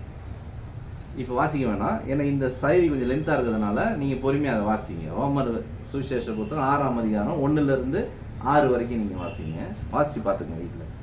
இப்போ நானே அது அடுத்தது பாத்தீங்கன்னா, திருடவும் கொல்லவும் அழிக்கவும் வரானே அன்றி வேறு ஒன்றுக்கும் வரான், நானே அவைகளுக்கு ஜீவன் உண்டாயிருக்கவும் அது பரிபூர்ணம் அடையவும் வந்தேன். திருட வந்து பாத்தீங்கன்னா அந்த ஆட்டுக்குட்டிங்களை திருடின்னு போறதுதான் வருவான். ஆனா நான் வந்து பாத்தீங்கன்னா உயிர் கொடுக்கறதுக்காக வந்திருக்கேன் அப்படின்னு சொல்றாரு. இவர் வந்து ஒரு வாசல், ஆனா இவருடைய பொறுப்பு என்னன்னு கேட்டீங்கன்னா உயிர் கொடுக்கறது அப்படின்னு சொல்றது இவர் சொல்றாரு. சரி, திருட வர்றவன் திருடின்னு போயிட்டு என்ன பண்ணுவான் ஆட்டை. இப்போ ஆடை வளர்க்குறாருல, உண்மையில ஆடை வளர்க்குறவர் மட்டும் என்ன பண்ணுவாரு, ஆட்டுக்கு வந்து இவரோட பேர்ல இருக்கிற சொத்துல அரகாணி ஏறி வச்சுட்டு உயிர் ஏறி வச்சுட்டு இவர் போய் சாவ போறாரு கிடையாது. இவரும் என்ன பண்ணுவாரு, ஆட்டை விற்று அதுல பிழைப்பு நடத்தக்கூடியவர் தான் இவர். ஆனால் இந்த வாசலாக இருக்கின்ற இயேசு கிறிஸ்துனுடைய ரோல் என்ன அப்படிங்கன்னா, ஆடு உயிரோட இருந்தா மட்டும்தான் ஆட்டுக்காரனுக்கு அது லாபம். செத்து போன ஆடை அவனும் வாங்க மாட்டான். செத்து போன ஆட்டை எடுத்து போயிட்டு கறி போடுறேன் விற்கிறேன் அப்படின்னு மட்டன் வாங்கு அப்படின்னா வாங்க மாட்டான். செத்து போய் எப்படி செத்துன்னு தெரியல, இதை சாப்பிட்டா நாம செத்து போயிடுவோம், அது பாம்பு கொத்தி கூட செத்துருக்கலாம், விஷச்செடி தின்னு கூட செத்துருக்கலாம், அதை நாம சாப்பிட்டா செத்து செத்து போனதை வாங்க மாட்டான். அப்ப அங்க உயிரோட இருந்தாதான் அர்த்தம். அப்ப இங்க அவர் சொல்ல வர்றது என்னன்னு கேட்டீங்கன்னா, ஜீவனை கொடுக்க வந்திருக்கிறேன் ஆடுகளுக்கு அப்படின்னு சொல்றாரு. உயிர் இருக்கணும். மனிதன் வந்து பாத்தீங்கன்னா பாவத்தின் சம்பளம் மரணம் அப்படின்னு சொல்றாங்க. நம்ம எப்பெல்லாம் வந்து பாத்தீங்கன்னா நம்மளுடைய தேவனுடைய வார்த்தைக்கு கீழ்ப்படியாம மீறி நடக்கிறோமோ, எல்லா விதமான மீறுதல்களும் வந்து பாத்தீங்கன்னா, மீறுதல் அப்படின்றதான் பாத்தீங்கன்னா வேற ஒரு பாஷையில பாவம்னு சொல்லியிருக்காங்க. நம்மளுக்கு பாவம்னு சொன்னா ஏதோ ஏதோ பண்ணிட்டோம்னு நினைக்கிறான். நீ தப்பு பண்ணிட்ட மீறிட்ட அப்படின்னு சொன்னா அதை பெருசா எடுத்துக்க மாட்டான். மீறி தானே போயிருக்கிறேன், தப்பு தானே பண்ணிருக்கேன் நினைச்சுக்கிறான். மீறுவதே பாவம். ஆமா. இப்ப என்ன கேட்டீங்கன்னு சொன்னீங்கன்னா, இந்த மரணத்திலிருந்து காப்பாத்தான் ஜீவன். அந்த ஜீவனை பத்தி தான் அவர் சொல்றாரு. ஆடுகளுக்கு ஒரு ஜீவன் இருக்கும். ஆடு வந்து ஒரு 10 வருஷம் என்னதான் நீ ஆடு ஒண்ணுமே பண்ணாம நீங்க வச்சிருந்தா கொஞ்ச நாள் ஆனா அந்த ஆடு செத்து போயிடும். அந்த ஜீவனை பத்தி சொல்ல இவர். இந்த பாவத்தின் சம்பளமாகிய மரணத்திலிருந்து பாவ மன்னிப்பாகிய மீட்பு வரக்கூடிய ஜீவனை பத்தி சொல்றான். அதனாலதான் என் வழியை ஒருத்தன் பிரவேசிச்சா அவன் ரட்சிக்கப்படுவான். ரட்சிக்கப்படுவான் என்பதனுடைய அர்த்தமே என்னன்னு கேட்டீங்கன்னா, நித்தியமான ஜீவனுக்கு அவன் உட்படுத்தப்படுகிறான் என்பது நம்மளோட அர்த்தம். அவர் அங்க ஓமையா சொல்லும் பொழுது விலக்கி சொல்லல. ரட்சிக்கப்படுவான்ற அர்த்தமே நித்திய ஜீவனுக்கு உட்படுத்தப்படுகிறான், முடிவில்லாத ஜீவன். ஆடுகளுக்கு அது கிடையாது, மனிதர்களுக்கானது. இந்த ஆடா ஓமையா சொல்றது யாருன்னு கேட்டா மனிதர்கள் என்பதை அவங்க புரிஞ்சுக்கல. நமக்கு நித்திய ஜீவனை கொடுக்க வராரு அப்படின்றத அவர் அங்க சொல்றாரு. என் வழியா பிரவேசிச்சீங்கன்னா நான் தான் வாசல், என் வழியா பிரவேசிங்கன்னா உங்களுக்கு நித்திய ஜீவன் உண்டு, இல்லைன்னா உங்களுக்கு இல்லை அப்படின்றத அவர் வந்து சொல்றாரு. இப்போ அதை பரிபூர்ணமாக்கவும் வந்தேன் அப்படின்னு சொன்னா, மனிதனை பரிபூர்ணமா ஆக்கணும், பூரண புருஷனா ஆக்கணும், பர்ஃபெக்ட். அவன் வந்து பாத்தீங்கன்னா கீழ்ப்படியாதனால பரிபூர்ணமா இல்லை, அவனை முழுமையா ஆக்குறதுக்கு நான் வந்திருக்கிறேன் அப்படின்னு சொல்றாரு. ஆடுன்னு சொல்றது யாருன்னா நம்மளதான் சொல்றாரு. மனிதனை முழுமையாக்குவது எது அப்படின்னு பாத்தீங்கன்னா இந்த அன்பின் குமாரனுடைய பிரமாணங்கள். அதுதான் பாத்தீங்கன்னா மனுஷனை முழுமையாக்குமே தவிர வேற எதுவுமே வந்து ஒரு மனிதனை வந்து முழுமையாக்காது. மலையை பேர்க்கத்தக்க விசுவாசம் இருந்தாலும் சரி, அன்பு இராவிட்டா ஒன்றுமே உங்களுக்கு இல்லை அப்படின்னு சொன்னா, பூரண அன்பு தான் பயத்தை புறம்பே தள்ளும். இப்ப அந்த அன்புன்றது என்ன கேட்டா, கிறிஸ்து தான் வந்து துவக்கமா இருக்கிறார். தேவனிடத்துல இருந்து தான் துவங்குது. தேவன் தம்முடைய யோவான் சுவிசேஷம் 3ஆம் அதிகாரம் 16ஆம் வசனம், தேவன் தம்முடைய ஒரே பேரான குமாரனை விசுவாசிக்கிற எவனோ அவன் கெட்டு போக நித்திய ஜீவன் அடையும்படிக்கு அவரை தந்தருளி இவ்வளவாய் உலகத்தில் அன்பு கூர்ந்தார். உலகத்துல இவ்வளவுதான் அன்பு கொண்டிருக்கிறார். அப்ப இப்ப ஆடுகளுக்காக நான் வந்து ஜீவனே கொடுக்க போறேன் இப்ப சொல்ல போறேன். அததான் இப்ப நம்ம பார்க்க போறோம். அன்பு எங்கிருந்து துவங்குது? அன்பு தான் வந்து பூரணப்படுத்தும், வேற எதுவும் பூரணப்படுத்தாது. நான் பூரணப்படுத்த வந்தேன் அப்படின்னு சொல்லிட்டாரு. அப்படின்னா அவர் அன்பு பண்ணணும். அன்பு எங்கிருந்து துவங்குதுன்னு பாத்தீங்கன்னா இவரோட மரணத்துல இருந்து தான் துவங்கணும். அடுத்த அடைய வேண்டிய ஆக்கினிய இவரு அடைஞ்சு காட்டுறாரு. இப்ப அது எப்படின்னு பாக்குறோம் அப்படின்னு பாத்தீங்கன்னா 16ஆவது வசனம், நானே நல்ல மேய்ப்பன். இவரே வாசல்னு சொல்லிட்டாரு. அடுத்தது நானே நல்ல மேய்ப்பன். நல்ல மேய்ப்பன் ஆடுகளுக்காக ஜீவனை கொடுக்கிறான். ஆமா, ஆடுகளுக்காக தன் ஜீவனை கொடுக்கிறான்னா, ஒரு மேய்ப்பன் வந்து பாத்தீங்கன்னா ஆடுகளுக்காக தன் ஜீவனை கொடுக்கறதுக்கு தயாராயிடும். ஒரு ஆடு வந்து போயிட்டு ஏதோ ஒரு சிக்கலான நெருக்கடியான ஒரு பள்ளத்துல போய் விழுந்துச்சு, ஒரு கிணத்துல போய் விழுந்துருச்சு. அதை இறங்கி இவன் வழிக்கு வந்தா இவனுக்கு போயிட்டு ஏதாவது அடிபட்டு ஏதாச்சும் ஆகும்னு தெரிஞ்சா கூட அதை போயிட்டு காப்பாத்தி அதை மேல கூட்டு வருவான். அந்த மாதிரி நான் ஒரு நல்ல மேய்ப்பேன், நான் வந்து ஆடுகளுக்காக ஜீவனை கொடுக்குறேன் அப்படிங்கிற போது இங்க என்ன நம்ம தெரிந்து கொள்ள வேண்டும்? அப்படி கர்த்தராகிய இயேசு கிறிஸ்து கீழ்ப்படிதலை நமக்கு கற்றுக் கொடுக்க வேண்டும் என்பதற்காக தான் வந்து பார்த்தீங்கன்னா இந்த மரணத்தையே அவர் ஏற்றுக்கொண்டிருக்கிறார். அவர் ஒரு மரணத்தினால நாம் எல்லோரும் எப்படி வந்து ஜீவனுக்கு உட்படுகிறோம் என்பது பார்த்தீங்கன்னா ரோமருக்கு எழுதின நிருபம் 5ஆம் அதிகாரம் 16 வாசிக்கிறது. 5:16. மேலும் ஒருவன் பாவம் செய்ததானால் உண்டான தீர்ப்பு தேவன் அருளும் ஈவுக்கு ஒப்பானது அல்ல.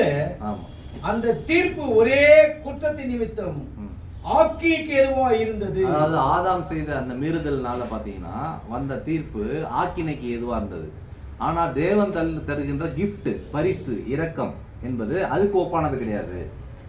ஆக்கினை என்பது இப்ப ஒரு விஷத்துக்கும் ஒரு நல்ல சாப்பாட்டுக்கும் ரெண்டையும் ஒப்பிட முடியாது. அதே போலதான் பாத்தீங்கன்னா ஆதாமுக்கு கொடுத்த தீர்ப்பு என்பது அது ஆக்கினைக்கு சமமானது. நமக்கு கிடைக்கிற கிருபை என்பது ஒரு நல்ல சாப்பாட்டுக்கு சமமானது. இது ரெண்டையும் சாப்பாட்டையும் விஷத்து ரெண்டும் ஒண்ணுதான். இதுவும் வாய்க்குள்ள போகும், அதுவும் வாய்க்குள்ள போகும், அப்படி பேசக்கூடாது. அதான் அங்க சொல்றார். அவனுக்கு கொடுத்த தண்டனை என்பது வேறு, உங்களுக்கு கொடுத்த கிருபை என்பது வேறு. இது எப்படி வருது அப்படி என்பதை சொல்றாங்க. படிங்க தொடர்ந்து. கிருபை வரமோ ஏதுவா இருக்கிறது, கிருபை வருமோ அநேக குற்றங்களை நீக்கி நீதி விளங்கும் தீர்ப்புக்கு ஏதுவா இருக்கிறது. இந்த கிருபை வரம் உங்களுக்கு கொடுத்ததுனால உங்கள் மூலமாக நீதி இனிமேல் விளங்க போகிறது.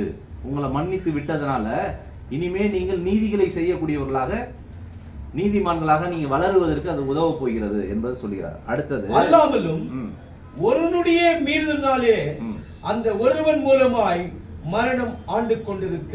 ஆமா, அதாவது அந்த ஆதாமினுடைய மீறுதலினாலே மரணம் என்பது மனிதனை ஆண்டு கொண்டிருக்கிறது. அடுத்தது கிருபையின் பரிபூர்ணத்தையும் நீதியாகிய ஈவின் பரிபூர்ணத்தையும் பெறுகிறவர்கள் இயேசு கிறிஸ்து என்னும் ஒருவராலே ஜீவனை அடைந்து ஆளுவார் என்பது அதிக நிச்சயமாமே. இயேசு கிறிஸ்து மூலமாக ஜீவனை அடைந்து ஆளுவார்கள் என்பதை இப்ப நம்ம அந்த கதையில பொருத்தி பார்க்கணும். ஆடுகளுக்காக என் ஜீவனை கொடுக்க வந்தேன்றது என்ன கேட்டீங்கன்னா, இவர் கொடுக்கிற அந்த கிருபை, இவர் மரித்து காட்டுறதுனால எப்படி தேவனுக்கு கீழ்ப்படிந்து காட்டினா, தேவன் வந்து இவரை பத்தி சொன்ன அனைத்து தீர்க்க தரிசனங்கள் முன்னாடியே சொல்லிட்டார். புறஜாதிகள் இடத்துல ஒப்பு கொடுக்க போறீங்க, உங்களை காட்டி கொடுப்பான், கூட இருக்கிறவனை சாப்பிட்றவனே காட்டி கொடுப்பான், எல்லாமே அவருக்கு சொல்லிக்கிட்டே வராங்க. இது எல்லாம் தெரிந்தும் கூட அவர் என்ன பண்றாரு, உமக்கு சித்தமான இந்த பாத்திரம் என்ன நீங்க இல்லைன்னா நான் வந்து செய்யறேன்னு சொல்லிட்டு அவர் நிறைவேற்றி காட்டுறாரு. அதனால பாத்தீங்கன்னா அவர் தேவன் சொன்ன மாதிரியே அவர் என்ன பண்றாருங்க, 3ஆம் நாள்ல உயிரோட அவர் வந்து எழுப்புறாரு, அவர் எழுப்பினார் என்பதை நாம் வந்து பாருங்க. இப்ப இந்த விஷயத்தை இவர் முன்னாடியே சொல்லிட்டார். அததான் நம்ம இந்த செய்தியில பார்க்கணும். அது அவங்களுக்கு புரியல. சில பேருக்கு எவ்வளவு அறிவுரை சொன்னாலும் புரியாதுங்க. இது இப்ப நம்ம கண் கூட இதை பார்க்கலாம். நம்ம ரோமருக்கு எதிரான நெருப்பு அந்த 10ஆம் அதிகாரம் அந்த கதையினுடைய இதை பாருங்க. 12வது வசனம்,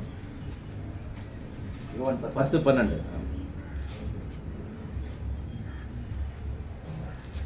மேய்ப்பனா இராதவனும் ஆடுகள் தனக்கு சொந்தமா இல்லாதவனும் கூலியால் ஓனாய் வருகிறதை கண்டு ஆடுகளை விட்டு ஓடி போகிறான். அப்பொழுது ஓனாய் ஆடுகளை பீறி அவைகளை சிதறடிக்கும். சரி, இப்ப கூலிக்காக ஆடு மேய்க்கிறவனுக்கும் சொந்தத்துக்கு ஆடு மேய்க்கிறவனுக்கு ஒரு வித்தியாசம் இருக்கு. சொந்தத்துக்காக ஆடு மேய்க்கிறவன் தன் ஜீவனை எப்படி கொடுக்குறான், அந்த ஓனாய் கிட்ட இருந்து போய் காப்பாற்றுறான். சண்டை போட்டு ஃபைட் போட்டு அந்த ஓனாய் வந்து இவனை ஒருவேளை கொண்டாலும் கொண்டுடும். அதனால அவன் ரிஸ்க் எடுக்கலாம். என்ன ரிஸ்க்னா தன்னுடைய ஜீவனை கொடுக்கறது ரிஸ்க். அதான் இயேசு கிறிஸ்து எடுத்து நம்முடைய ஜீவனை வந்து கொடுக்கிறார் என்பதை இங்க பேசியிருக்கிறார். அவர் கொடுத்த அந்த கிருபை வரம். அடுத்தது கூலியால் என்ன பண்ணா, வேலை செய்கிறவன். கூலினா அவனுக்கு வந்து என்ன ஆதாயம் கிடையாது. அவனுக்கு என்னன்னா கூலி. நமக்கு கிடைக்க போறதே ஒரு 1000 ரூபாய். ஒரு நாள் ஃபுல்லா ஆட்டை மேய்ச்சா 1000 ரூபாய். 1000 ரூபாய்க்கு போயிட்டு நம்ம உயிரை விட்டுனா அந்த 1000 ரூபாய் யார் வாங்குறது? அவன் அப்படிதான் யோசிப்பான். கூலியால் அவன் நியாயமா தான் யோசிக்கிறான். கூலியால் என்ன பண்ணுவான், ஓனாய் வந்த உடனே என்ன பண்ணுவான், ஓடிடுவான். ஓனாய் ஓடுறதோட இவன் வேகமா ஓடுவான். வேகமா ஓடி என்ன பண்ண எஸ்கேப். ஏன்னா அவன் கூலியால், அவ்வளவுதான். அவனுக்கு எவ்வளவு பவர் இருக்குதோ அவ்வளவுதான் அவனால செய்ய முடியும். அப்ப சிதறடிக்கும். ஓனாய் வந்து என்ன பண்ணும், சிதறடிக்கும் என்பதை இங்க சொல்லியிருக்கார். அடுத்தது கூலியால் கூலிக்காக வேலை செய்கிறவனால் ஓடி போகிறான், ஆடுக்காக அவன் கவலைப்படான். ஆமா, கவலைப்பட மாட்டான்றதான் படான்னு எழுதிருக்கான். அவன் எவ்வளோட கவலை வராது. இவன் உயிரை காப்பாத்தினா போதும். ஆடு செத்தா நமக்கு என்ன, உயிரோட இருந்தா நமக்கு என்ன, நம்ம உயிர் கிடைச்சா போதும், கூலி தானே, வேற ஜாப் பாத்துக்குவோம், ரிசைன் பண்றாரு, வேற இடத்துல போயிட்டு நம்ம பார்த்துலாம் ஓடுறாரு. அடுத்தது நானே நல்ல மேய்ப்பன், பிதா என்னை அறிந்திருக்கிறது போலவும் நான் பிதாவை அறிந்திருக்கிறது போலவும் நான் என்னுடையவைகளை அறிந்தும் என்னுடையவைகளால் அறியப்பட்டும் இருக்கிறேன். ஆடுக்காக என் ஜீவனையும் கொடுக்கிறேன். ஆமா, கொடுக்க போறேன்றதுதான். கொடுக்குறேன்னு முன்னாடியே சொல்லிட்டேன், கொடுக்குறேன்னா கொடுத்துட்டேன், அவ்வளவுதான். அதுக்காக அந்த ஊழியத்தை துவங்கும் போதே அவர் அர்ப்பணிச்சுட்டு தான் வராது. அந்த ஒண்ணா நிறைவேறினே வரும்போது கடைசியா தான் அவர் வந்து சிலுவையில வந்து அறையிறாங்க. அது வந்து நான் என்ன இது வந்து கொடுக்குறேன், ஆடுகளுக்காக கொடுக்குறேன், ஏன்னா நான் நல்ல மேய்ப்பேன், பிதா என்னை அறிந்திருக்கிறார், நானும் பிதா வந்து அறிந்திருக்கிறேன். அப்ப அடுத்து சொல்லிட்டு இந்த தொழுவத்தில் உள்ளவைகள் எல்லாம் வேற ஆடுகளும் எனக்கு உண்டு, இந்த தொழுவத்தில் இல்லாத வேற ஆடுகளும் எனக்கு இருக்குது அப்படின்றார். அவங்க யாருன்னு கேட்டீங்கன்னா நம்மள சொல்ற புறஜாதிகளை சொல்ற. ஆடுகள் சொன்னது இஸ்ரேலர்ல, காணாம போன ஆடுகள் வேற ஒருத்தவங்க இருக்காங்க, அவங்க தான் நம்ம. காணாம போன இஸ்ரேலர்ல ஆடுகளை இஸ்ரேலர் தான் தாக்கம் வந்தது. நிறைய பேர் என்ன சொல்றாங்க, இன்னைக்கு பல அமைப்புகள் என்ன சொல்றாங்கன்னா, பைபிள்ல என்ன சொல்லி இருக்குது, இஸ்ரேல் சொல்றாரு, இவனுங்க ஏன் வந்து இங்க இருக்கிறவனுங்க எல்லாம் தமிழ்காரனுங்க, பெங்களூர்ல இருக்கிறவங்க, இந்தியாவில் இருக்கிறவங்க எல்லாம் எதுக்கு இவனுங்க அந்த பைபிளை தூக்கிட்டு சுத்துறாங்க, ஏய் அதுலயே இஸ்ரேல் தான், இஸ்ரேல்ல பிறந்த நம்ம அறிவிப்பு சரியா கேட்பான். அதுக்குதான் சொல்றாரு, இந்த தொழுவத்தில் இல்லாத வேற ஆடுகள் எனக்கு உண்டு அப்படின்னு சொல்றாரு. இதனுடைய ஓமை என்னன்றதை நம்ம அர்த்தத்தை பார்க்கலாம். அடுத்தது என்ன சொன்னா, அவைகளையும் நான் கொண்டு வர வேண்டும், அவைகளின் சத்தத்துக்கு செவி கொடுக்கும், அப்பொழுது ஒரே மந்தையும் ஒரே மேய்ப்பனும் ஆகும். இப்ப எபேசியர் 2ஆம் அதிகாரம் 13 படிங்க. இதனோட அர்த்தம் புரியும் நமக்கு. 2ஆம் அதிகாரம்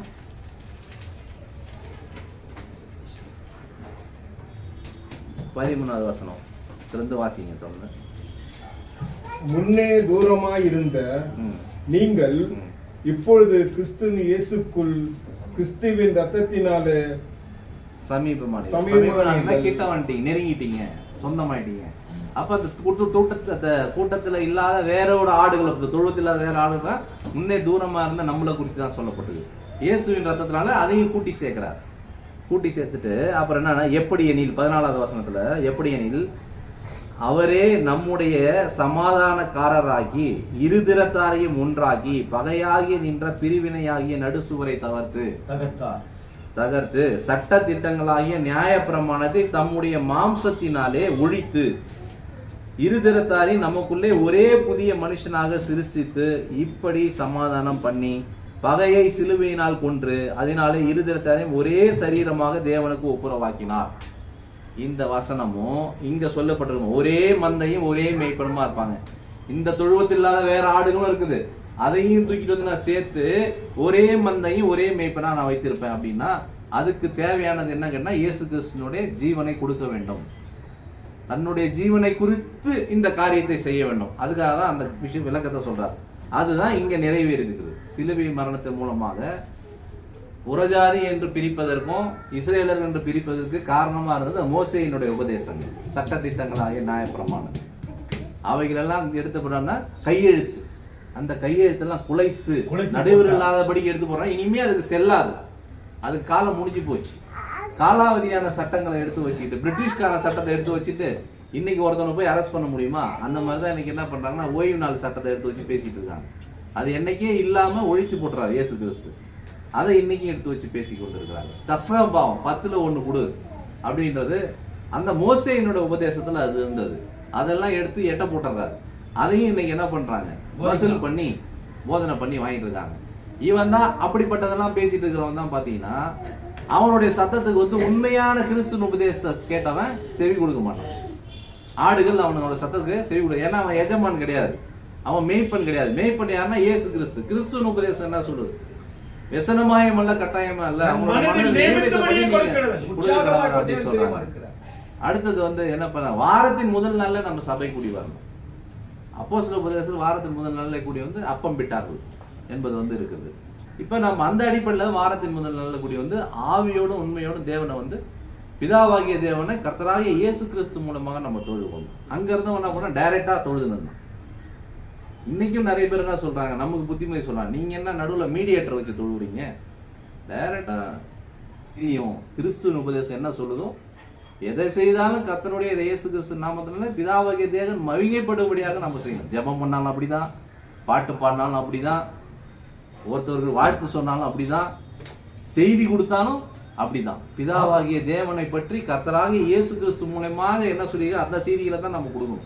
ஆகையால் நீங்கள் புசித்தாலும் குடித்தாலும் எதை செய்தாலும் எல்லாவற்றையும் தேவனுடைய மகிமைக்கென்று செய்யுங்கள். ஆமா, இப்ப கிறிஸ்து இயேசு நாமத்தினால நம்ம செய்யணும் என்பதை நம்ம பார்க்கலாம். இப்ப ஒரே மண்ணை ஒரே மேய்ப்புன்றது முன்னாடியே சொல்லிட்டார். இனிமே வரக்கூடிய உபதேசத்துல எல்லாம் ஒண்ணுதான், யூதன்னு கிடையாது கிரேக்கன்னு கிடையாதுன்றத முன்னாடியே அவர் சொல்லிடுறாரு. அதுவும் அவங்களுக்கு புரியல. அடுத்தது இன்னொன்னு சொல்றாரு, 17வது வசனம் பாருங்க. நான் என் ஜீவனை மறுபடியும் அடைந்து கொள்ளும்படி நான் உயிர் தெழுவன்றதை தான் சொல்றாரு. நான் மறுபடியும் என் ஜீவனை கொடுக்கிற ஜீவனை நான் மறுபடியும் அடைந்து கொள்ளும்படிக்கு அதை கொடுக்கிறபடியினால் பிதா என்னில் அன்பா இருக்கிறார். பிதாவும் என்னில் அன்பாக, உங்க மேல அன்பு வச்சு என்ன கொலை பண்ற, என்ன சாவடிக்கிறாரு. ஆனா எனக்கு மறுபடியும் உயிரை கொடுக்குறாருல, மறுபடியும் கொடுக்குறாரு, என் மேலேயும் அன்பா இருக்கிறாரு. உங்க மேல வச்ச அன்புனால என்ன பண்றாரு, ஒரே பேரான குமாரன் கூட பார்க்காம பலி கொடுத்துறாரு. ஆனா என் மேல வச்ச அன்புனால அந்த கொடுத்த உயிரை எடுக்கிற உயிரை மறுபடியும் கொடுக்குறாரு. அதையும் சொல்லிடுறாரு, நான் மறுபடியும் உயிர் தெழுவேன்ப்பா, நான் பிதாவுக்கு கீழ்ப்படிந்ததுனால என்ன கைவிட மாட்டாரு, உயிர் தெழுவேன். அதான் சொல்றாரு, மறுபடியும் கொடுக்கறதுனால என்ன மகிமைப்படுத்துறாரு சொல்றாரு, என்ன அன்பா இருக்கிறார் சொல்றாரு. மன்னிக்கும். அடுத்தது 18வது வசனம். ஒருவனும் அதை என்னிடத்திலிருந்து எடுத்துக்கொள்ள மாட்டான், நானே அதை கொடுக்கிறேன். உயிரை எவனாலையும் வாங்க முடியாது, நானா தான் அந்த ரோமர் கையில சிலுவையில சாக போறேன், கொடுக்கிறேன். எத்தனை பேரை வேணா நான் எத்தனை லேகியோன் நிறைய படை வீரர்கள் அனுப்பி என்னை காப்பாற்ற முடியும். ஆனாலும் நான் என்ன பண்றேன், பிதாவுடைய வாக்கு தத்தத்தின்படி நான் மரிக்கிறேன் என்பதுதான் அதோட அர்த்தம். யாரும் என் உயிரை எடுக்க முடியாது. வானத்துக்கு பூமிக்கு சகல அதிகாரம் இருக்குது, நானா தான் கொடுக்குறேன். ஏன்னா பிதாவுடைய வார்த்தைக்கு கீழ்ப்படிந்து, தம்பி இவங்களுக்காக மரணித்து காட்டு, இவங்களுக்கு தேவனுடைய வசனத்துக்கு கீழ்ப்படிஞ்சா நன்மை என்ன என்பது தெரியாம இருக்கிறான். அதனால நீ என்ன பண்ற, தேவனுடைய சித்தம் உன்னை மரணம் சாவுன்னு சொன்னா நீ செத்து காட்டு, தேவனுடைய சித்தத்தை நீ நிறைவேற்றி காட்டு, அவன் மரித்தாலும் பிழைப்பான்றதை நான் அப்புறம் செஞ்சு காட்டுறேன்னு சொல்றாரு. அதை தான் அவர் இயேசு கிறிஸ்து என்ன பண்றாரு, அவர் செத்து என்னை யாராலும் கொல்ல முடியாது, நானே தான் உயிரை கொடுக்குறேன். என் உயிரை எடுத்ததுனால பிதா மறுபடியும் அதை கொடுத்து என் மேல அன்பு செலுத்திருக்காரு அப்படின்னு சொல்றாரு. அடுத்தது, அதை கொடுக்கவும் எனக்கு அதிகாரம் உண்டு, அதை மறுபடியும் எடுத்துக்கொள்ளவும் எனக்கு அதிகாரம் உண்டு. ஆமா, 3ஆம் நாள்ல உன்னை எழுப்புவேன்னு சொல்லி அனுப்பிட்டார். அதனால அந்த அதிகாரம் உண்டுன்றார்.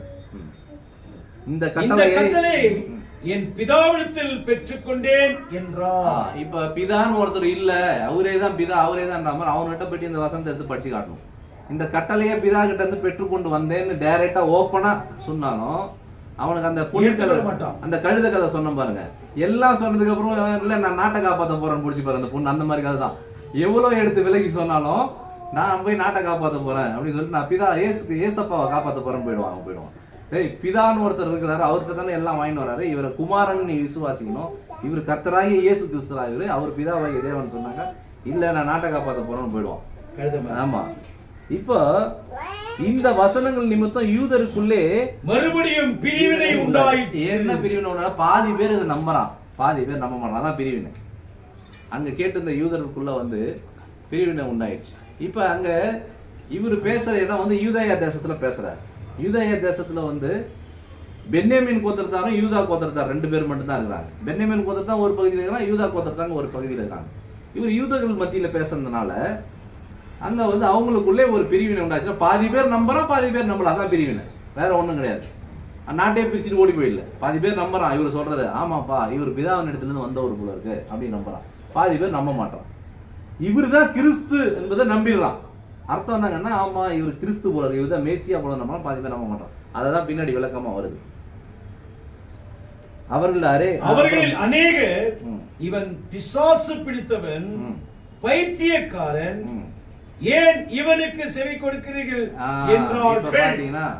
என்னடா இவன் மறுபடியும் உயிரை கொடுப்பன்றான், உயிரை எடுக்கிறன்றான், நானே அத அதிகாரத்தை பெற்றோம், செத்து பழைப்பான் சொல்றான். அப்படின்னா எப்படா செத்துட்டானா எப்படா பழைப்பான்?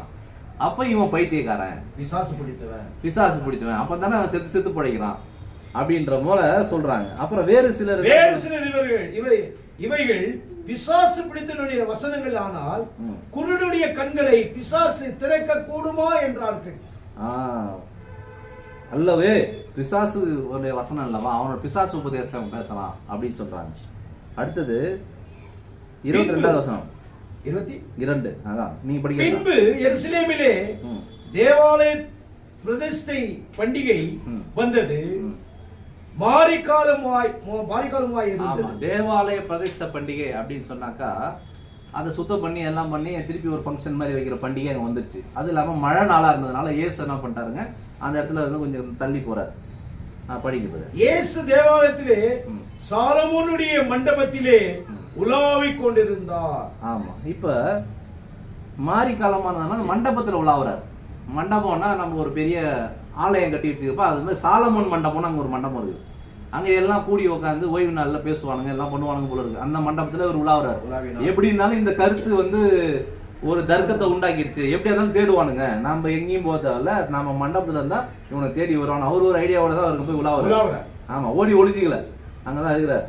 அப்பொழுது யூதர்கள் அவரை சூழ்ந்துட்டானுங்க. எல்லாம் வந்து சூழ்ந்துக்குதான் என்ன அர்த்தம், உள்ள ரவுண்டு கட்டானுங்க. ஒரு 100-150 பேர் வந்து சூழ்ந்துட்டானுங்க.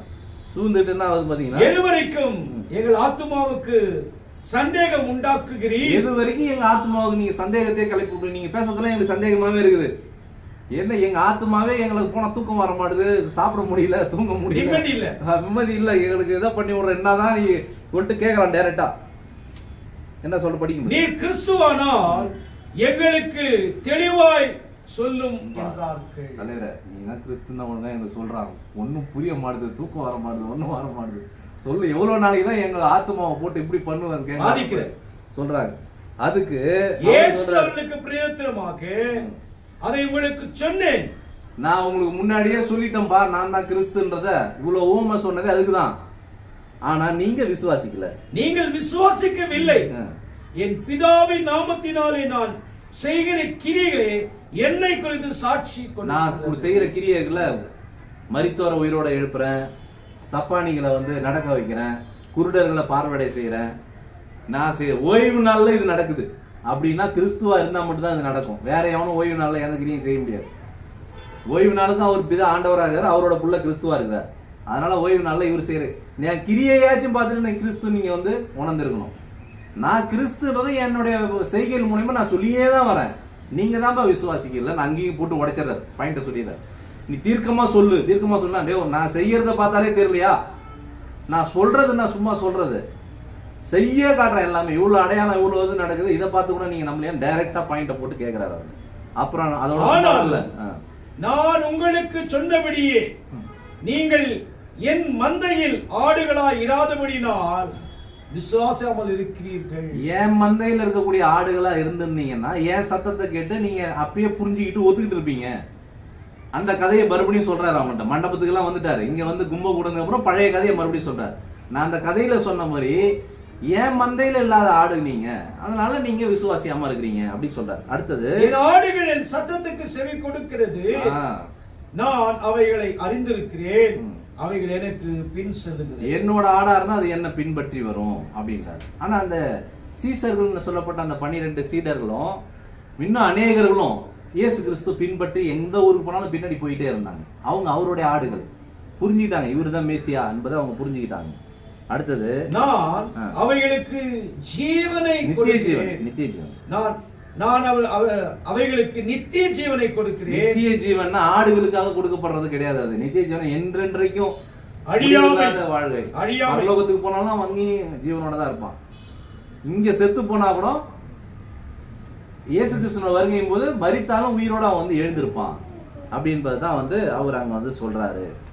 அடுத்தது, அவைகள் ஒரு காலம் கெட்டு போவதில்லை, ஆமா, ஒருவனும் அவைகளை என் கையிலிருந்து பறித்துக் கொள்ளவும் இல்லை. என்ன நம்பி விசுவாசிச்சு என்கிட்ட என் சத்தத்துக்கு செவிக்கிட்டு என்ன பின்பற்றி வந்தவன ஒருத்தவனும் என்கிட்ட இருந்து பறிச்சுக்கவே முடியாது, அவன் கெட்டு போகவும் முடியாது, அவன் ரட்சிக்கப்படுறான் அப்படின்றதே சொல்லிடுறாரு. அடுத்தது, அவைகளை எனக்கு தந்த என் பிதா எல்லாரிலும் பெரியவராய் இருக்கிறார், அவைகளை என் பிதா கையிலிருந்து பறித்துக் கொள்ள ஒருவராலும் கூடாது. இங்க பாருங்க, இவங்களை எல்லாரும் இவர் கையில இவரை பின்பற்றவங்க பிதா கிட்ட எடுத்துட்டு போய் கொடுக்குறாரு, அவர் கையிலேயே கொடுத்துறாரு. இப்ப இயேசு கிறிஸ்து நம்ம பின்பற்றதுனால நமக்கு என்ன நன்மைன்னு பாத்தீங்கன்னா, ஒன்றான மெய்தேவனாகி அந்த பிதாவாகிய உண்மையும் தேவன் நீர் அனுப்பின இயேசு கிறிஸ்து அறிவதே நித்திய ஜீவன். நம்மள எடுத்து போய் அங்க கொடுத்துறாரு, நித்திய ஜீவனையும் நமக்கு வந்து கிடைக்க பண்ணிடுறாரு. பிதா கிட்ட எடுத்து போய் நம்மகிட்ட விட்டுறாரு. இப்ப பிதா கையில இருந்து யாராச்சும் கொடுக்க முடியும்? அவர் தான் பெரிய, எல்லாரோட பெரியவர் சொல்றாரு. இயேசு கிறிஸ்துவோட ஒரு பெரியவர். அவர் கையில இருந்து என்ன கொடுக்க முடியுமா? முடியாது. அதனாலதான் சொல்றாரு, என்னுடைய சத்தத்தை கேட்டு வர்றவங்கள யாராலையும் ஒன்றும் செய்ய முடியாது. ஏன்னா நான் பிதா கிட்ட போய் ஒப்படைச்சேன். அவர் தான் எல்லாரும் பெரியவர். இப்போ இந்த பாயிண்ட்டுக்கு நம்ம வருவோம். எங்க கூட்டு போய் விட்டுறாருன்னு பார்த்தீங்கன்னா, நம்ம பிதாவின் இடத்துல போய் அவருடைய கரங்கள்ல விட்டுறாரு. அவர் எல்லாரோட பெரியவர். அவர்கிட்ட இருந்து போய் ஒருத்தவனும் பிரிச்சு கொள்ளவே முடியாது. அவர்கிட்ட போனா நித்திய ஜீவன் எடுத்து போய் கொடுத்தாரு சொல்லிக்கிறாங்க. அடுத்தது, ஏன்னா என்கிட்ட ஒருத்தவன் என்னுடைய ரூல்ஸ் அண்ட் ரெகுலேஷனை ஃபாலோ பண்ணி கரெக்டா வந்துட்டான்னா, நான் பிதாவனுடைய சித்தத்தை தான் செய்வேன், சொந்த சித்தத்தை செய்யல. அவருடைய சித்தத்தை செய்ய தான் வந்தவன் நான். அதனால நானும் அவரும் ஒரே கருத்து உள்ளவங்க, ஏக சிந்தனையில நாங்க இருக்கோம். என்ன பின்பற்ற நாம எல்லாரும் கூட எப்படி இருக்கணும்னு கேட்டீங்கன்னா, ஏக சிந்தனை, ஒரே விதமான சிந்தனை இருக்கணும், ஒரே விதமான ஆவி இருக்கணும், ஒரே விதமான ஞானஸ்தானம் இருக்கணும், ஒரே விசுவாசம் இருக்கணும். கரெக்டா சொல்ல பாருங்க. அதான் எபேசியர்ல வந்து சொன்னார். அங்க என்ன பிரச்சனை வருதுன்னு பாத்தீங்கன்னா, யூதர்களா இருந்து விசுவாசிகளானவன் ஒரு டைப்பா இருக்கான், அவன் விருத்த சேதனம் பண்றான், எல்லாம் பண்ணிருக்கான். புறஜாதியா இருந்து விசுவாசி ஆனவன, நீங்க ஒன்னும் அறகுறையா நீங்களும் விருத்த சேதனம் பண்ணி கலாட்டா பண்றோம். அப்பதான் வந்து அதை சொல்றாரு, எல்லாருக்கும் ஒரே விசுவாசம், எல்லா கிறிஸ்து, ஒரே ஞானஸ்தானம், ஒரே தேவன், எல்லாமே அவங்க சொல்லுறாரு. இப்ப அததான் அவர் என்ன சொல்றாருன்னா, நானும் பிதாவும் உண்டாகும். பிதாவனோட உபதேசம் வேற கிடையாது, என்னோட உபதேசம் வேற கிடையாதுன்றத அவர் சொல்றாரு. அதை இவனுக்கு தப்பா புரிஞ்சு என்ன பண்றான்னு பாத்தீங்கன்னா, அடுத்து பாருங்க. அப்பொழுது யூதர்கள் மறுபடியும் அவர் மேல் கல் எறியும்படி கல்லுகளை எடுத்து கொண்டார்கள். இப்ப பாத்தீங்கன்னா மறுபடியும் என்ன பண்ண, இவ்வளோ கதை சொல்லி அப்புறம் மண்டபத்துல வந்து கதை சொல்லி ஃபர்ஸ்ட் தனியா கதை சொல்றாரு. அந்த கதை அவனுக்கு புரியலன்னொடனே அந்த ஓமையை விலக்கி சொல்றாரு. ஓனாய் வந்து கடிச்சிரும்பா, உண்மையான மேய்ப்பை வந்து ஜீவனை கொடுப்பான், கூலிக்கு மேய்க்கிறவன் என்ன பண்ணுவான், ஓடி போயிடுவான். உங்க ஆசாரியர்கள் இவங்க என்ன பண்ணுவான், கூலிக்கு மேய்க்கிறவன், வேத பறக்கிற பரிசெயர்லாம் அவன் ஓடி போயிடுவான். நான் வந்து பிரச்சனை வரும்போது என்ன பண்ணுவேன், உயிரை கொடுப்பேன் அப்படின்றாரு. அந்த கதையும் புரியல அவனுக்கு. அடுத்தது மேய்ப்பன், ஒரே மந்தையும் ஒரே மேய்ப்பனா இருப்பாங்க சொல்லிட்டு திருப்பி ஒண்ணு சொல்றாரு, அதுவும் புரியல. அதுக்கப்புறமா தெத்தின்னு வந்து எங்க கேட்கறானுங்க, மண்டபத்துல வந்து கேட்கறானுங்க. மண்டபத்துல ரவுண்டு கட்டி கேட்கும்போது அங்கேயும் சொல்றாரு, நான் முன்னாடியே சொன்னேன்ல, நீங்க ஒழுங்கான என்னோட மந்தையில ஆடாதான் என் சத்தம் உங்களுக்கு புரிஞ்சிருக்குன்னு சொல்றாரு. எல்லாம் கேட்டு வந்து உங்களை பிதா கிட்ட எடுத்துட்டு போய் விட்டுருவேன், அவரு கரங்கள்ல இருந்து உங்களை யாரும் ஒண்ணுமே பண்ண முடியாதுப்பா, நானும் பிதா ஒன்னா இருக்கலாம், நான் பிதாவோட உபதேசத்தை பேச வந்தா, நான் தனியால் கிடையாது அப்படின்னு சொன்ன உடனே சுயமாய் பேசவில்லை. அப்பதான் இவனுக்கு என்ன பண்றான்னு பாத்தீங்கன்னா, மறுபடியும் அவரை கல் எறியறதுக்கு ரெடி ஆயிட்டாங்க. எத்தனை ஓமைகள் சொன்னாலும் சிலருக்கு என்ன பண்ணாங்க, மேய்ப்பனுடைய சத்தத்தை வந்து அந்த மந்தைக்கு சொந்தமான ஆடுகளுக்கு மட்டும்தான் பாத்தீங்கன்னா செவி கொடுக்கும் என்று சொன்ன ஓமை தான். இவ்வளவும் சொல்லி வந்து அவனுக்கு புரியல பாருங்க. 3 டைம் விலைக்கு மாறி மாறி சொல்றாரு, வேற வேற விளக்கம் சொல்லி அவனுக்கு புரியல. அந்த மாதிரிதான் பண்ண நிறைய பேருக்கு நம்ம போய் சுவிசேஷம் சொன்னாலும் கூட சிலர் என்ன பண்ணாங்க, புரிஞ்சும் புரியாத மாதிரி நடிப்பான். தூங்குறவனே எழுப்பிடலாம், தூங்குற மாதிரி நடிக்கிறவனே எழுப்பவே முடியாது. அவன் என்ன பண்ணுவான்னா, ஊரை சுத்தி கடன் வாங்கிடுவான். கடன் வாங்கிட்டு என்ன பண்ணுவான்னா, கடன்காரன் எந்த டைம்ல தேடின்னு வருவான்னு தெரியும். அந்த டைம்ல வந்து இவர் என்ன பண்ணுவாரு, கட்டில படுத்து நல்லா தூங்குவார். அவங்க ஒய்ஃப் தான் போயிட்டு பார்ப்பாங்க, ஏம்மா சார் இருக்கார் வர சொல்லுங்க, சார் உடம்பு சரியில்லை தூங்குறாரு. அவர் தூங்க மாட்டார், தூங்குற மாதிரி நடிப்பார். அவரை கல்ல தூக்கிட்டு போய் போட்டா கூட ஏந்திருக்க மாட்டார். கடன்காரன் போனாதான் என்ன பண்ணுவாருங்க, ஏந்திருப்பார். அந்த மாதிரிதான் இவனுக்கு என்ன விளக்கத்தை போட்டு அடியேட்டு நடிச்சாலும் இவனுக்கு என்ன பண்ண, கல்ல தூக்கி போறோம், ஏசு கிறிஸ்துக்கிட்டே போயிட்டு என்ன பண்ணுறோம், ஃபர்ஸ்ட் நீங்க கிறிஸ்துனா எனக்கு சொல்லு, நான் உங்களுக்கு கீழ்படுகிறேன்ற மாதிரி வந்து இந்த மண்டபத்துல எல்லாம் கேட்கறானுங்க. அவரு போய் கரெக்டா சொல்ற, நானும் பிதா ஒன்றாக கிறிஸ்து தானே அர்த்தம், தேவனுடைய குமாரன் தானே கிறிஸ்து. அதை சொன்ன உடனே இவனுக்கு என்ன பண்ணணும், கல்ல தூக்கிறாங்க. இதுதான் மனிதனுடைய நிலைமை. ஏன்பா கடவுள்கிட்ட போகணும்னா என் கவலையெல்லாம் சொன்னா எதனா ஒரு வழி சொல்லுவாங்க. நம்ம பைபிளை எடுத்து வச்சு இவனுக்கு சுவிசேஷத்தெல்லாம் சொல்லி கல் விட்டு சுவிசேஷத்துக்கு கீழ்படி, இனிமே நான் வந்து தேவனுடைய சித்தத்தின்படி தான் வாழ்வேன், என்னோட சுய இஷ்டப்படி வாழ மாட்டேன், மனம் திரும்பு, விசுவாசி, இயேசு கிறிஸ்து தேவனுடைய குமாரன் அறிக்கை, பாவம் மன்னிப்பு, ஞானசானம் வாங்க, எல்லாத்தையும் நம்ம சொன்னேன். எல்லாம் ரைட்டு தான்ப்பா, அந்த ஞானசானம் மட்டும் நான் வாங்க மாட்டேன்னுவான். இவன் தான் எல்லா நீ தான் ஏசு, நீ தான் மேசியா, எல்லாம் ரைட்டு தான், ஆனா அவனை கள்ளத்துக்கு அடிபட்டுறான் பாருங்க. அந்த மாதிரி தான் என்ன பண்ணானு அவனுங்க, கல்லெறிவார்கள், எல்லாத்தையும் கெடுவான். ஞானசானம் மட்டும் எடுக்க மாட்டேன்னு சொல்லுவான். நான் சபைக்கெல்லாம் வரேங்க, அந்த அப்பெல்லாம் போடுறீங்க, அதை விட கொஞ்சம் கொடுங்க வாங்கி சாப்பிட்டுக்கிறாரு, ஆனா ஞானசானம் மட்டும் எடுக்க மாட்டேன்னு சொல்லுவான். டேய் உனக்கு கொடுத்துருக்கதே என்ன, என் வழியாய் உட்பிரவேசிக்கணும்ன்றது என்ன சொல்றாங்க? என் மாம்சமாகிய திரை வழியா நீ உட்பிரவேசிக்கனாலே பாவம் மன்னிப்புக்கு நீ ஞானஸ்நானம் எடுக்கணும். விசுவாசம் உள்ளவனாகி ஞானஸ்நானம் பெறுவது தான் ரட்சிக்கப்படுவான். எது சொல்ல பாருங்க, தண்ணீர் இருக்குது ஏன் தடை பண்றீங்க? தடை ஒண்ணும் இல்லையே அப்படி சொல்லிட்டு எத்தியோப்பியா மந்திரி சொல்லி ஞானஸ்நானம் கொடுக்கறது நம்ம பார்க்கணும். இப்போ கூட பார்த்தீங்கன்னா மனிதர்கள் இப்படிப்பட்டவங்க, சத்தத்துக்கு செவி கொடுக்கக்கூடிய இல்லாதவர்களாக நிறைய பேர் இருக்காங்க. ஆனால் நாமோ அவரை பின்பற்றி பிதாவினிடத்தில் சேர்க்கப்பட்டவர்களாக இருக்கிறோம். நாம் பாக்கியவான்களாக இருக்கிறோம். பொறுமையாக கேட்டவங்க கவனத்தை நன்றி. தொடர்ந்து ஊழியர்கள் வைத்திருக்கிறோம். ரொம்ப அருமையாக கொடுத்தார் பிரதரு. சபையின் சார்பாக அவருக்கு நன்றி வாழ்த்து தெரிவிக்கிறோம். இப்பொழுது மறுபடியும் ஒரு பாடலை பாடுகிறேன். பிரதர் இமானுவேல் பிரதர் சபையின் சார்பாக அழைக்கிறேன்.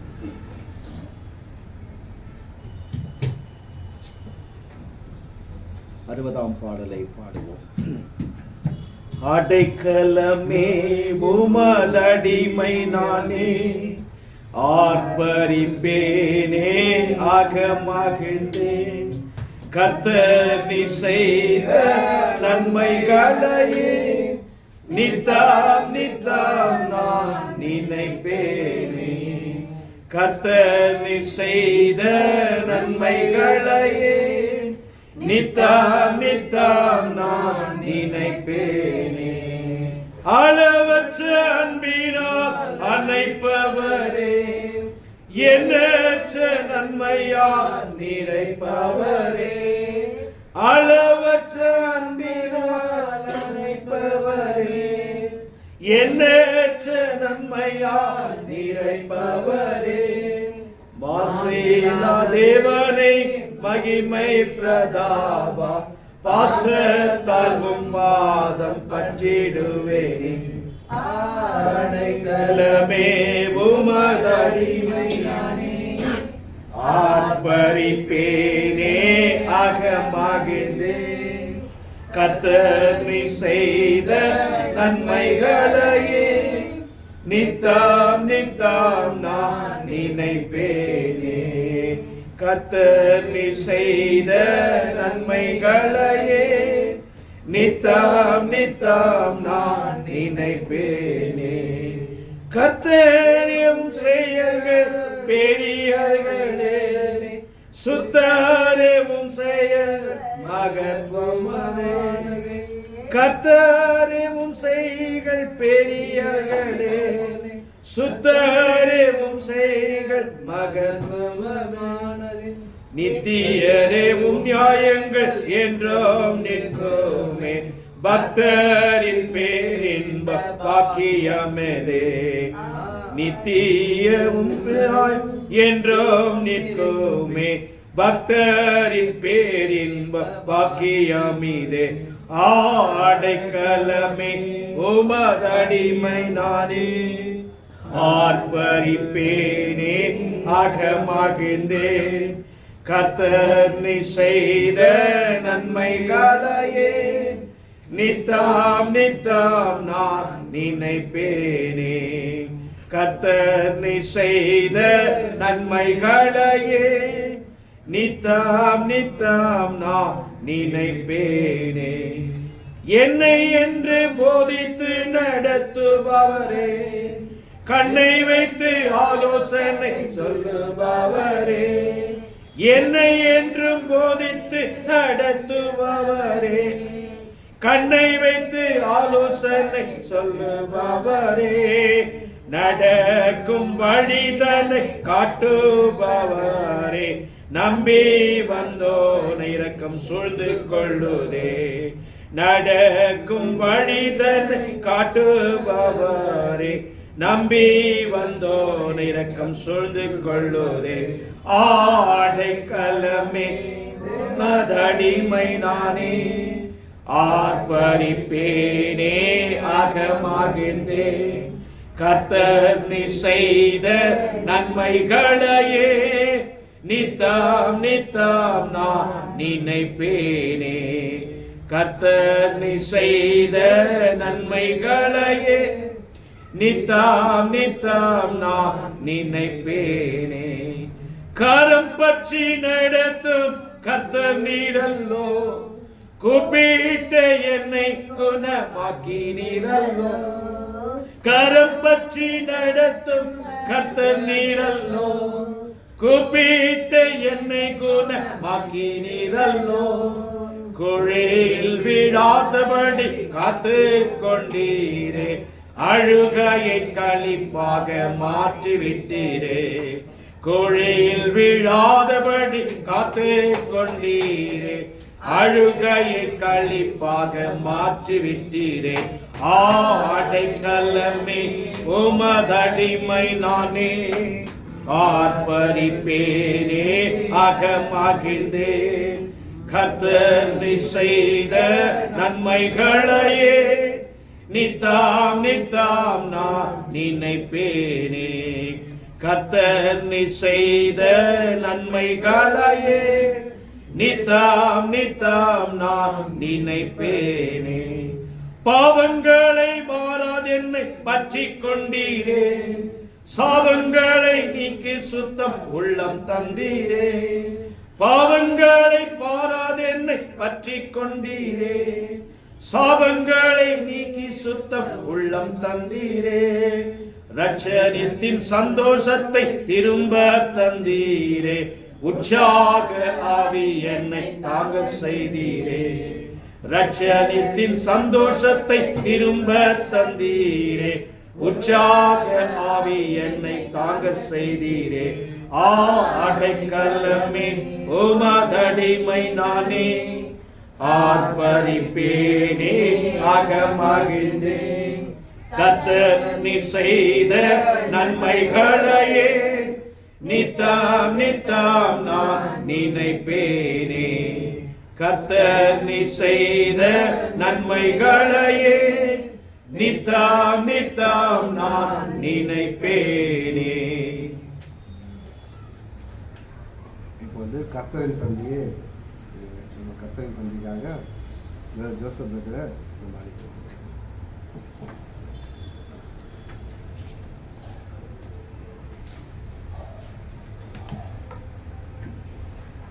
தேவனுடைய பிள்ளைகள் உங்கள் யாவருக்கும் இயேசு கிறிஸ்து நாமத்திலே வாழ்த்துக்களை தெரிவித்துக் கொள்கிறேன். தேவனுடைய செய்தி நம் இருதயத்தில் நிற்கும்படி தேவன் அவருடைய பிள்ளையை கொண்டு நமக்கு போதித்திருக்கிறார். ஒரு ஆடு சத்தத்தை கேட்கும், அப்படியாக அந்த செய்தியை நம் இருதயத்தில் வைக்கும். எப்போதும் கிறிஸ்துவின் உபதேசத்தில் வளருவோம், தேவனிடத்தில் சேர ஆயத்தமாக இருக்கும். நம்ம கர்த்தரின் பந்திக்குள்ளாக செல்லலாம். இயேசு கிறிஸ்து நமக்காக பட்ட பாடுகளை தியானிக்கும்படி இந்த நேரத்தில் சேர்ந்திருக்கிறோம். பழைய ஏற்பாட்டுல ஒரு பகுதியா இருக்குது, அந்த வசனத்தை வாசிச்சுட்டு நம்ம கர்த்தரின் பந்திக்குள்ள சேர்றோம். 2 ராஜாக்கள் 5ஆம் அதிகாரம் 1வது வசனத்தை நம்ம வாசிக்க கேட்போம். 2 ராஜாக்கள் 5ஆம் அதிகாரம் 1வது வசனம். சீரியா ராஜாவின் படைத்தலைவனாகிய நாகமான் என்பவன் தன் ஆண்டவரிடத்தில் பெரிய மனுஷனும் எண்ணிக்கை உள்ளவனாயிருந்தான். அவனை கொண்டு கர்த்தர் சீரியாவுக்கு ரட்சிப்பை கட்டளையிட்டார். மகா பராக்கிரமசாலியாக அவனோ குஷ்டரோகியாய் இருந்தான். இங்க ஒரு விஷயத்தை நமக்கு தெரியப்படுத்துற, மனுஷன் எவ்வளவு பெரிய ஆளா இருந்தாலும், எவ்வளவு பெரிய பணக்காரனா இருந்தாலும், எவ்வளவு பேர் புகழ் பதவி எல்லாவற்றிலும் அவன் சிறந்தவனா இருந்தாலும் அவன் இடத்துல என்ன இருக்குங்க? பாவம் இருக்கு. இப்ப இந்த ராஜா கிட்ட இந்த படைத்தலைவராகிய நாகம்மான், இவர் ஒரு நல்ல ஒரு படைத்தலைவர். அவரே சொல்றாரு, பெரிய பராக்கிரமசாலி, நாங்க அவரை தொட்டு கூட பார்க்க முடியாது, அவர் ஜனங்க அவர் எதிர்க்க நிக்க கூட முடியாது, அப்படிப்பட்ட ஒரு மகா பராக்கிரமசாலி, அவ்வளோ வல்லமை உள்ளவர், அவ்வளோ யார் வந்தாலும் அவங்க அழிச்சிட வல்லமை இருக்கிறவர். ஆனா அவர்கிட்ட ஒரு குறை இருந்தது. என்ன இருந்ததுங்களா அவர்கிட்ட? அவனோ குஷ்டரோகியா இருந்தான். அவர்கிட்ட குஷ்டரோகியா இருந்தார். இன்னைக்கு நம்ம இடத்துல அந்த குஷ்டம்ன்றது எப்படி இருக்கு தெரியுங்களா? பாவமா இருக்கு. நான் எவ்வளவு பெரிய மனிதனா உலகத்துக்கு காட்டினாலும் என் இடத்துல அந்த பாவம் இருந்தா நான் என்ன பண்ண முடியாது, இந்த பரலோகத்துல பிரவேசிக்கவே முடியாது. இப்போ அந்த மனுஷன் இப்படியா இருக்கும்போது அங்க தேவனுடைய வார்த்தையை உபதேசிக்கிறாங்க. எப்படியாப்பட்ட வார்த்தை பாருங்க, அதே 2 ராஜாக்கள் 5ஆம் அதிகாரம் 9வது வசனம். அப்படியே நாகமான் தன் குதிரைகளோடும் தன் ரதங்களோடும் வந்து எலிசாவின் வாசற்படியிலே நின்றார். இன்னைக்கு ஊழியக்காரருடைய வார்த்தையை கேட்கிற ஒவ்வொரு சகோதர சகோதரிகளும், கிறிஸ்துவின் சபையில இருக்கிறவங்க, தேவனுடைய வார்த்தையை கேட்க ஆவலா வராங்க. சில சபையில எப்படி இருக்கிறாங்கன்னா, பணத்தை கொடுத்து எதுனா நம்ம என்ன பண்ணிடலாங்க, சாதிச்சிடலாம், நம்ம பாவத்தை போக்கிடலாம். அதான் நிறைய கோயில்கள்லயும் நிறைய ஒரு இடத்துலயும் போய் என்ன பண்றாங்க, இவங்க செஞ்ச பாவத்துக்காக பிராயச்சித்தமா பணத்தை போடுறாங்க. அது பாவம் போக்கும்னா நிச்சயமா கிடையாது. ஏன்னா அங்க என்ன நடக்குது, அவரு பெரிய குதிரை வீரரோடும் ரதங்களோடும் போய் நிற்கிறார். நான் ஒரு பெரிய ஆளு, என்கிட்ட எல்லாம் இருக்கு, இவர் என் பாவத்தை மன்னிச்சுட்டு நான் இதெல்லாம் கொடுக்கலாம் அப்படின்னு அவர் நிக்கிறாரு எலிசாவின் வாசல். அப்போ என்ன நடக்குது பாருங்க, 10வது வசனம். அப்பொழுது எலிசா அவனிடத்தில் ஆள் அனுப்பி, நீ போய் யோர்தானில் 7 தரம் ஸ்நானம் பண்ணு, அப்பொழுது உன் மாம்சம் மாறி நீ சுத்தமாவா என்று சொல்ல சொன்னான். இன்னைக்கு சொல்றாங்க இல்லைங்களா, என்ன சொல்றாங்க, ஒருவன் கிறிஸ்துவுக்குள்ள பிரவேசிக்கணும்னா முதலாவது தேவனுடைய வார்த்தையை கேட்டு அவன் ஞானஸ்தானம் பெற்ற பிறகுதான் என்ன பண்ணுவாங்க, சபையில சேர்க்கப்படும், அவன் பாவம் மன்னிக்கப்படும். இத சொல்லும் போது அவருக்கு பெரிய கோபம். என்ன, எங்க ஊர்ல இல்லாத தண்ணியா, எங்க ஊர்ல இல்லாத ஆறா, நீங்க அங்க குளிக்காம இங்க குளிச்சுட்டா போயிடும்னு சொல்றீங்க அப்படின்னு சொல்லும் போது அவர்கிட்ட வேலை செய்யறோம். அந்த குதிரை வீரர் சொல்றாரு, நீங்க செய்யுங்க அத அப்படின்னும் போது செஞ்ச பிறகு அவருக்கு என்ன நடக்குது பாருங்க, 14வது வசனம். அப்பொழுது அவன் இறங்கி தேவனுடைய மனுஷன் வார்த்தையின்படியே, இங்க முக்கியமான ஒரு பாயிண்ட், தேவனுடைய மனுஷனின் வார்த்தைப்படியே, தேவன் சொன்ன வார்த்தையின்படிதான் செய்யணும். ஏதோ நம்ம இயேசு கிறிஸ்துவ அப்பான்னு ஏத்துக்குன்னு இல்ல தேவனை ஏத்துக்குன்னு நம்ம ஞானஸ்தானம் எடுக்கிறது அதை சடங்காச்சாரமா செய்யக்கூடாது. இந்த வார்த்தை முதல் உள்ள இறங்கணும்.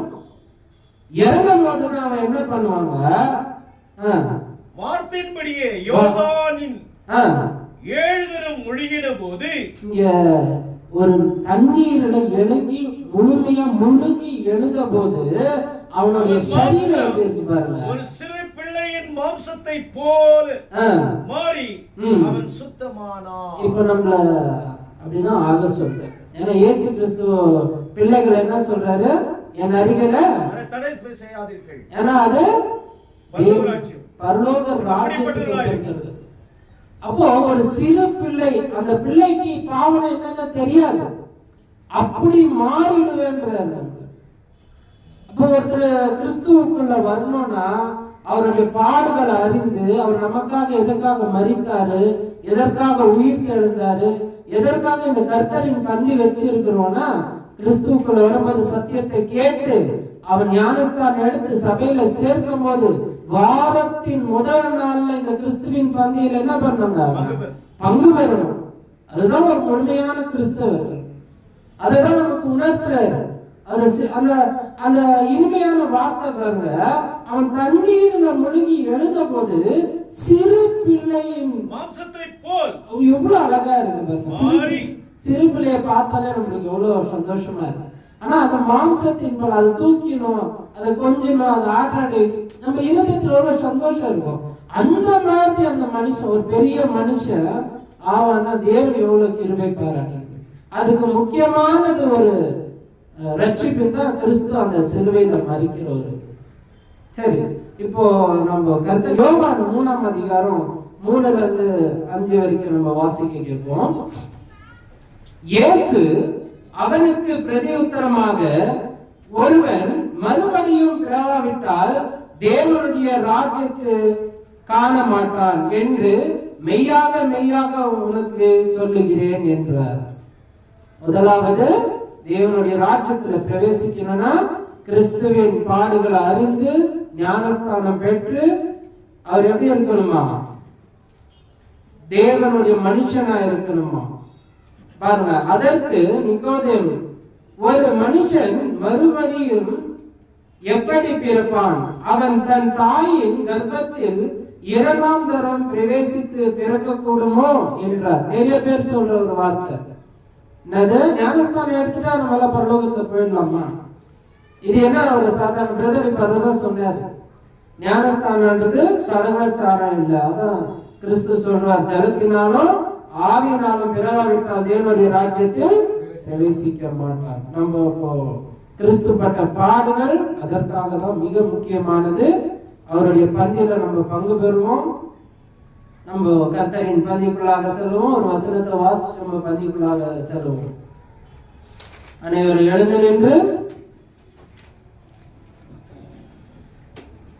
கர்த்தரின் பந்தியில பங்கு கொள்வோம். 1 கொரிந்தியர் 11ஆம் அதிகாரம் 23, 24 வசனம். நான் உங்களுக்கு ஒப்புவித்ததை கர்த்தரிடத்தில் பெற்றுக்கொண்டேன். என்னவெனில், கர்த்தராகிய இயேசு தான் காட்டிக் கொடுக்கப்பட்ட அன்று ராத்திரியிலே அப்பத்தை எடுத்து ஸ்தோத்திரம் பண்ணி அதை பெற்று, நீங்கள் வாங்கி புசியுங்கள், இது உங்களுக்காக பிக்கப்படுகிற என்னுடைய சரீரமாயிருக்கிறது, என்னை நினைவு கூறும்படி இவை செய்யுங்கள் என்றார். அப்பத்திற்காக ஜெபிக்கும்படி இமான் மண்டலை சபையின் சார்பாக கேட்கிறேன்.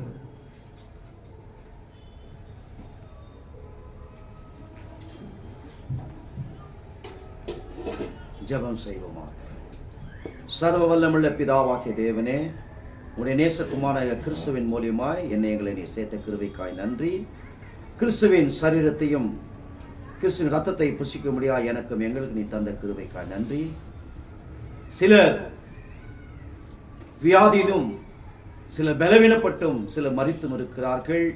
நாங்கள் துணிகரமாய் கைகளை நீட்டாதபடி பயத்தோடு பக்தியோடு கிறிஸ்துவின் சரீரத்தை, கிறிஸ்துவின் ரத்தத்தை காணும்படியாய் தேவன் ஆசீர்வதித்து தள்ளும்படியாய் ஒப்புக் கொடுக்கிறோம். ஆண்டவராக இயேசு கிறிஸ்து மூலமாய் வேண்டிக் கொள்கிறோம் எங்கள் ஜீவன் நல்ல பிதாவே.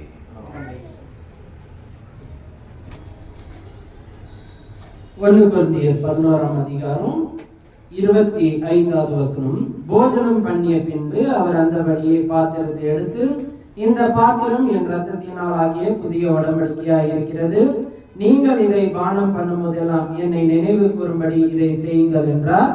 அப்படியே நாம் செய்வோம். ரத்தத்துக்காக நம்ம ஜெபிக்கும்படி ராஜ் என்பதை சபையின் சார்பாக அழைக்கிறோம்.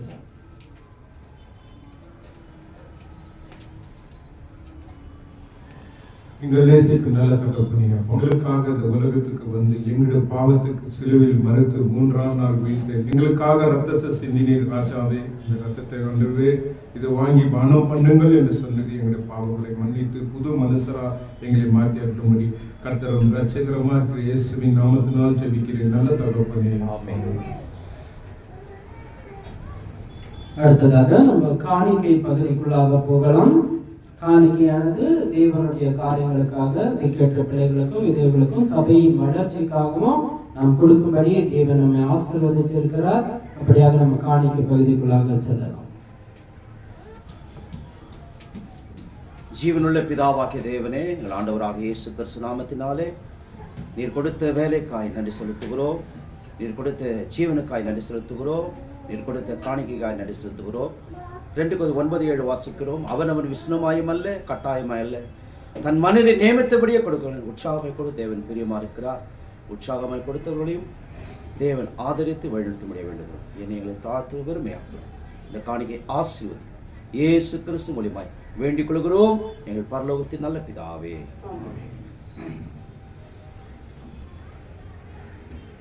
தேவன் வாரத்தின் முதல் நாள் சபையாக சேர்ந்து தேவனை தொழுது கொள்ளும்படி ஆசீர்வதிச்சிருக்கிறார்.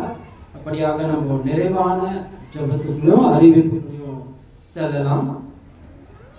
ஆராதனை பகுதியானது வாரத்தின் முதல் நாளிலே காலை 9 மணி தொடங்கி 10:30 வரை இருக்கும். அனைவரும் பரிபூர்ணமாக ஆராதனையில் பங்கு பெற்று தேவனுடைய கிருபையை பெற்றுக்கொள்ளும்படி சபையின் சார்பாக கேட்டுக்கொள்ளப்படுகிறது. அடுத்ததாக நம்ம சபையுடைய வளர்ச்சிக்காகவும் ஜெபத்தில் விண்ணப்பங்களை வைக்கலாம்.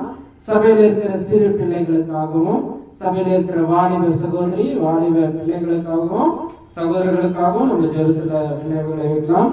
சபையில இருக்கிற ஒவ்வொரு குடும்பத்துக்காகவும் நம்ம ஜெபத்துல விண்ணப்பங்களை வைக்கலாம். அப்புறம் ஐக்கிய கூட்டம் ஜனவரி 14ஆம் தேதி நமக்கு இருக்கு. அதற்காகவும் நம்ம ஜெபத்துல விண்ணப்பங்களை வைக்கலாம். தேவன் இப்படியாக ஒவ்வொரு ஆத்மாவை ரட்சிக்கும்படி நம்ம பிரயாசப்படுவோம்.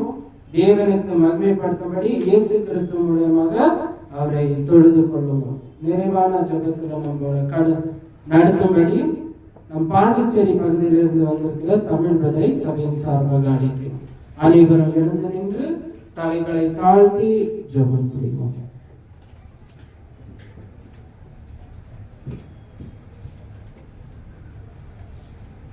செய்வோம். இருளின் அதிகாரத்திலிருந்து எங்களை விடுதலையாக்கி தமது அன்பின் குமாரனுடைய ராஜ்யத்திலே உட்படுத்தினோருமா இருக்கின்ற பரலோக பரமபிதாவே, இயேசு கிறிஸ்து நாமத்தினாலே உண்மை ஸ்தோத்தரிக்கிறோம், துதிக்கிறோம் பிதாவே. இந்த நாளுக்காக நாங்கள் நன்றி செலுத்துகிறோம். இந்த வாரத்தின் முதல் நாளாக இன்றைய தினத்திலே நாங்கள் உண்மை ஆவியோடும் உண்மையோடும் தொழுது கொள்ளும்படியாக கூடிவர செய்த மேலான தேவனுக்கு நன்றி செலுத்துகிறோம். இந்த ஆராதனையிலே கலந்து கொண்ட ஒவ்வொரு சகோதர சகோதரிகளையும் நீர் ஆசீர்வதிக்கும்படியாக நன்றி செய்கிறோம். இவர்கள் செய்கின்ற நலமான வேலைகள் யாவற்றையும் நீர் ஆசீர்வதித்து அவர்கள் செழிப்போடு வாழ்வதற்கு நீ தான் உதவி செய்யும்படியாக வேண்டி செய்கிறோம் பிதாவே.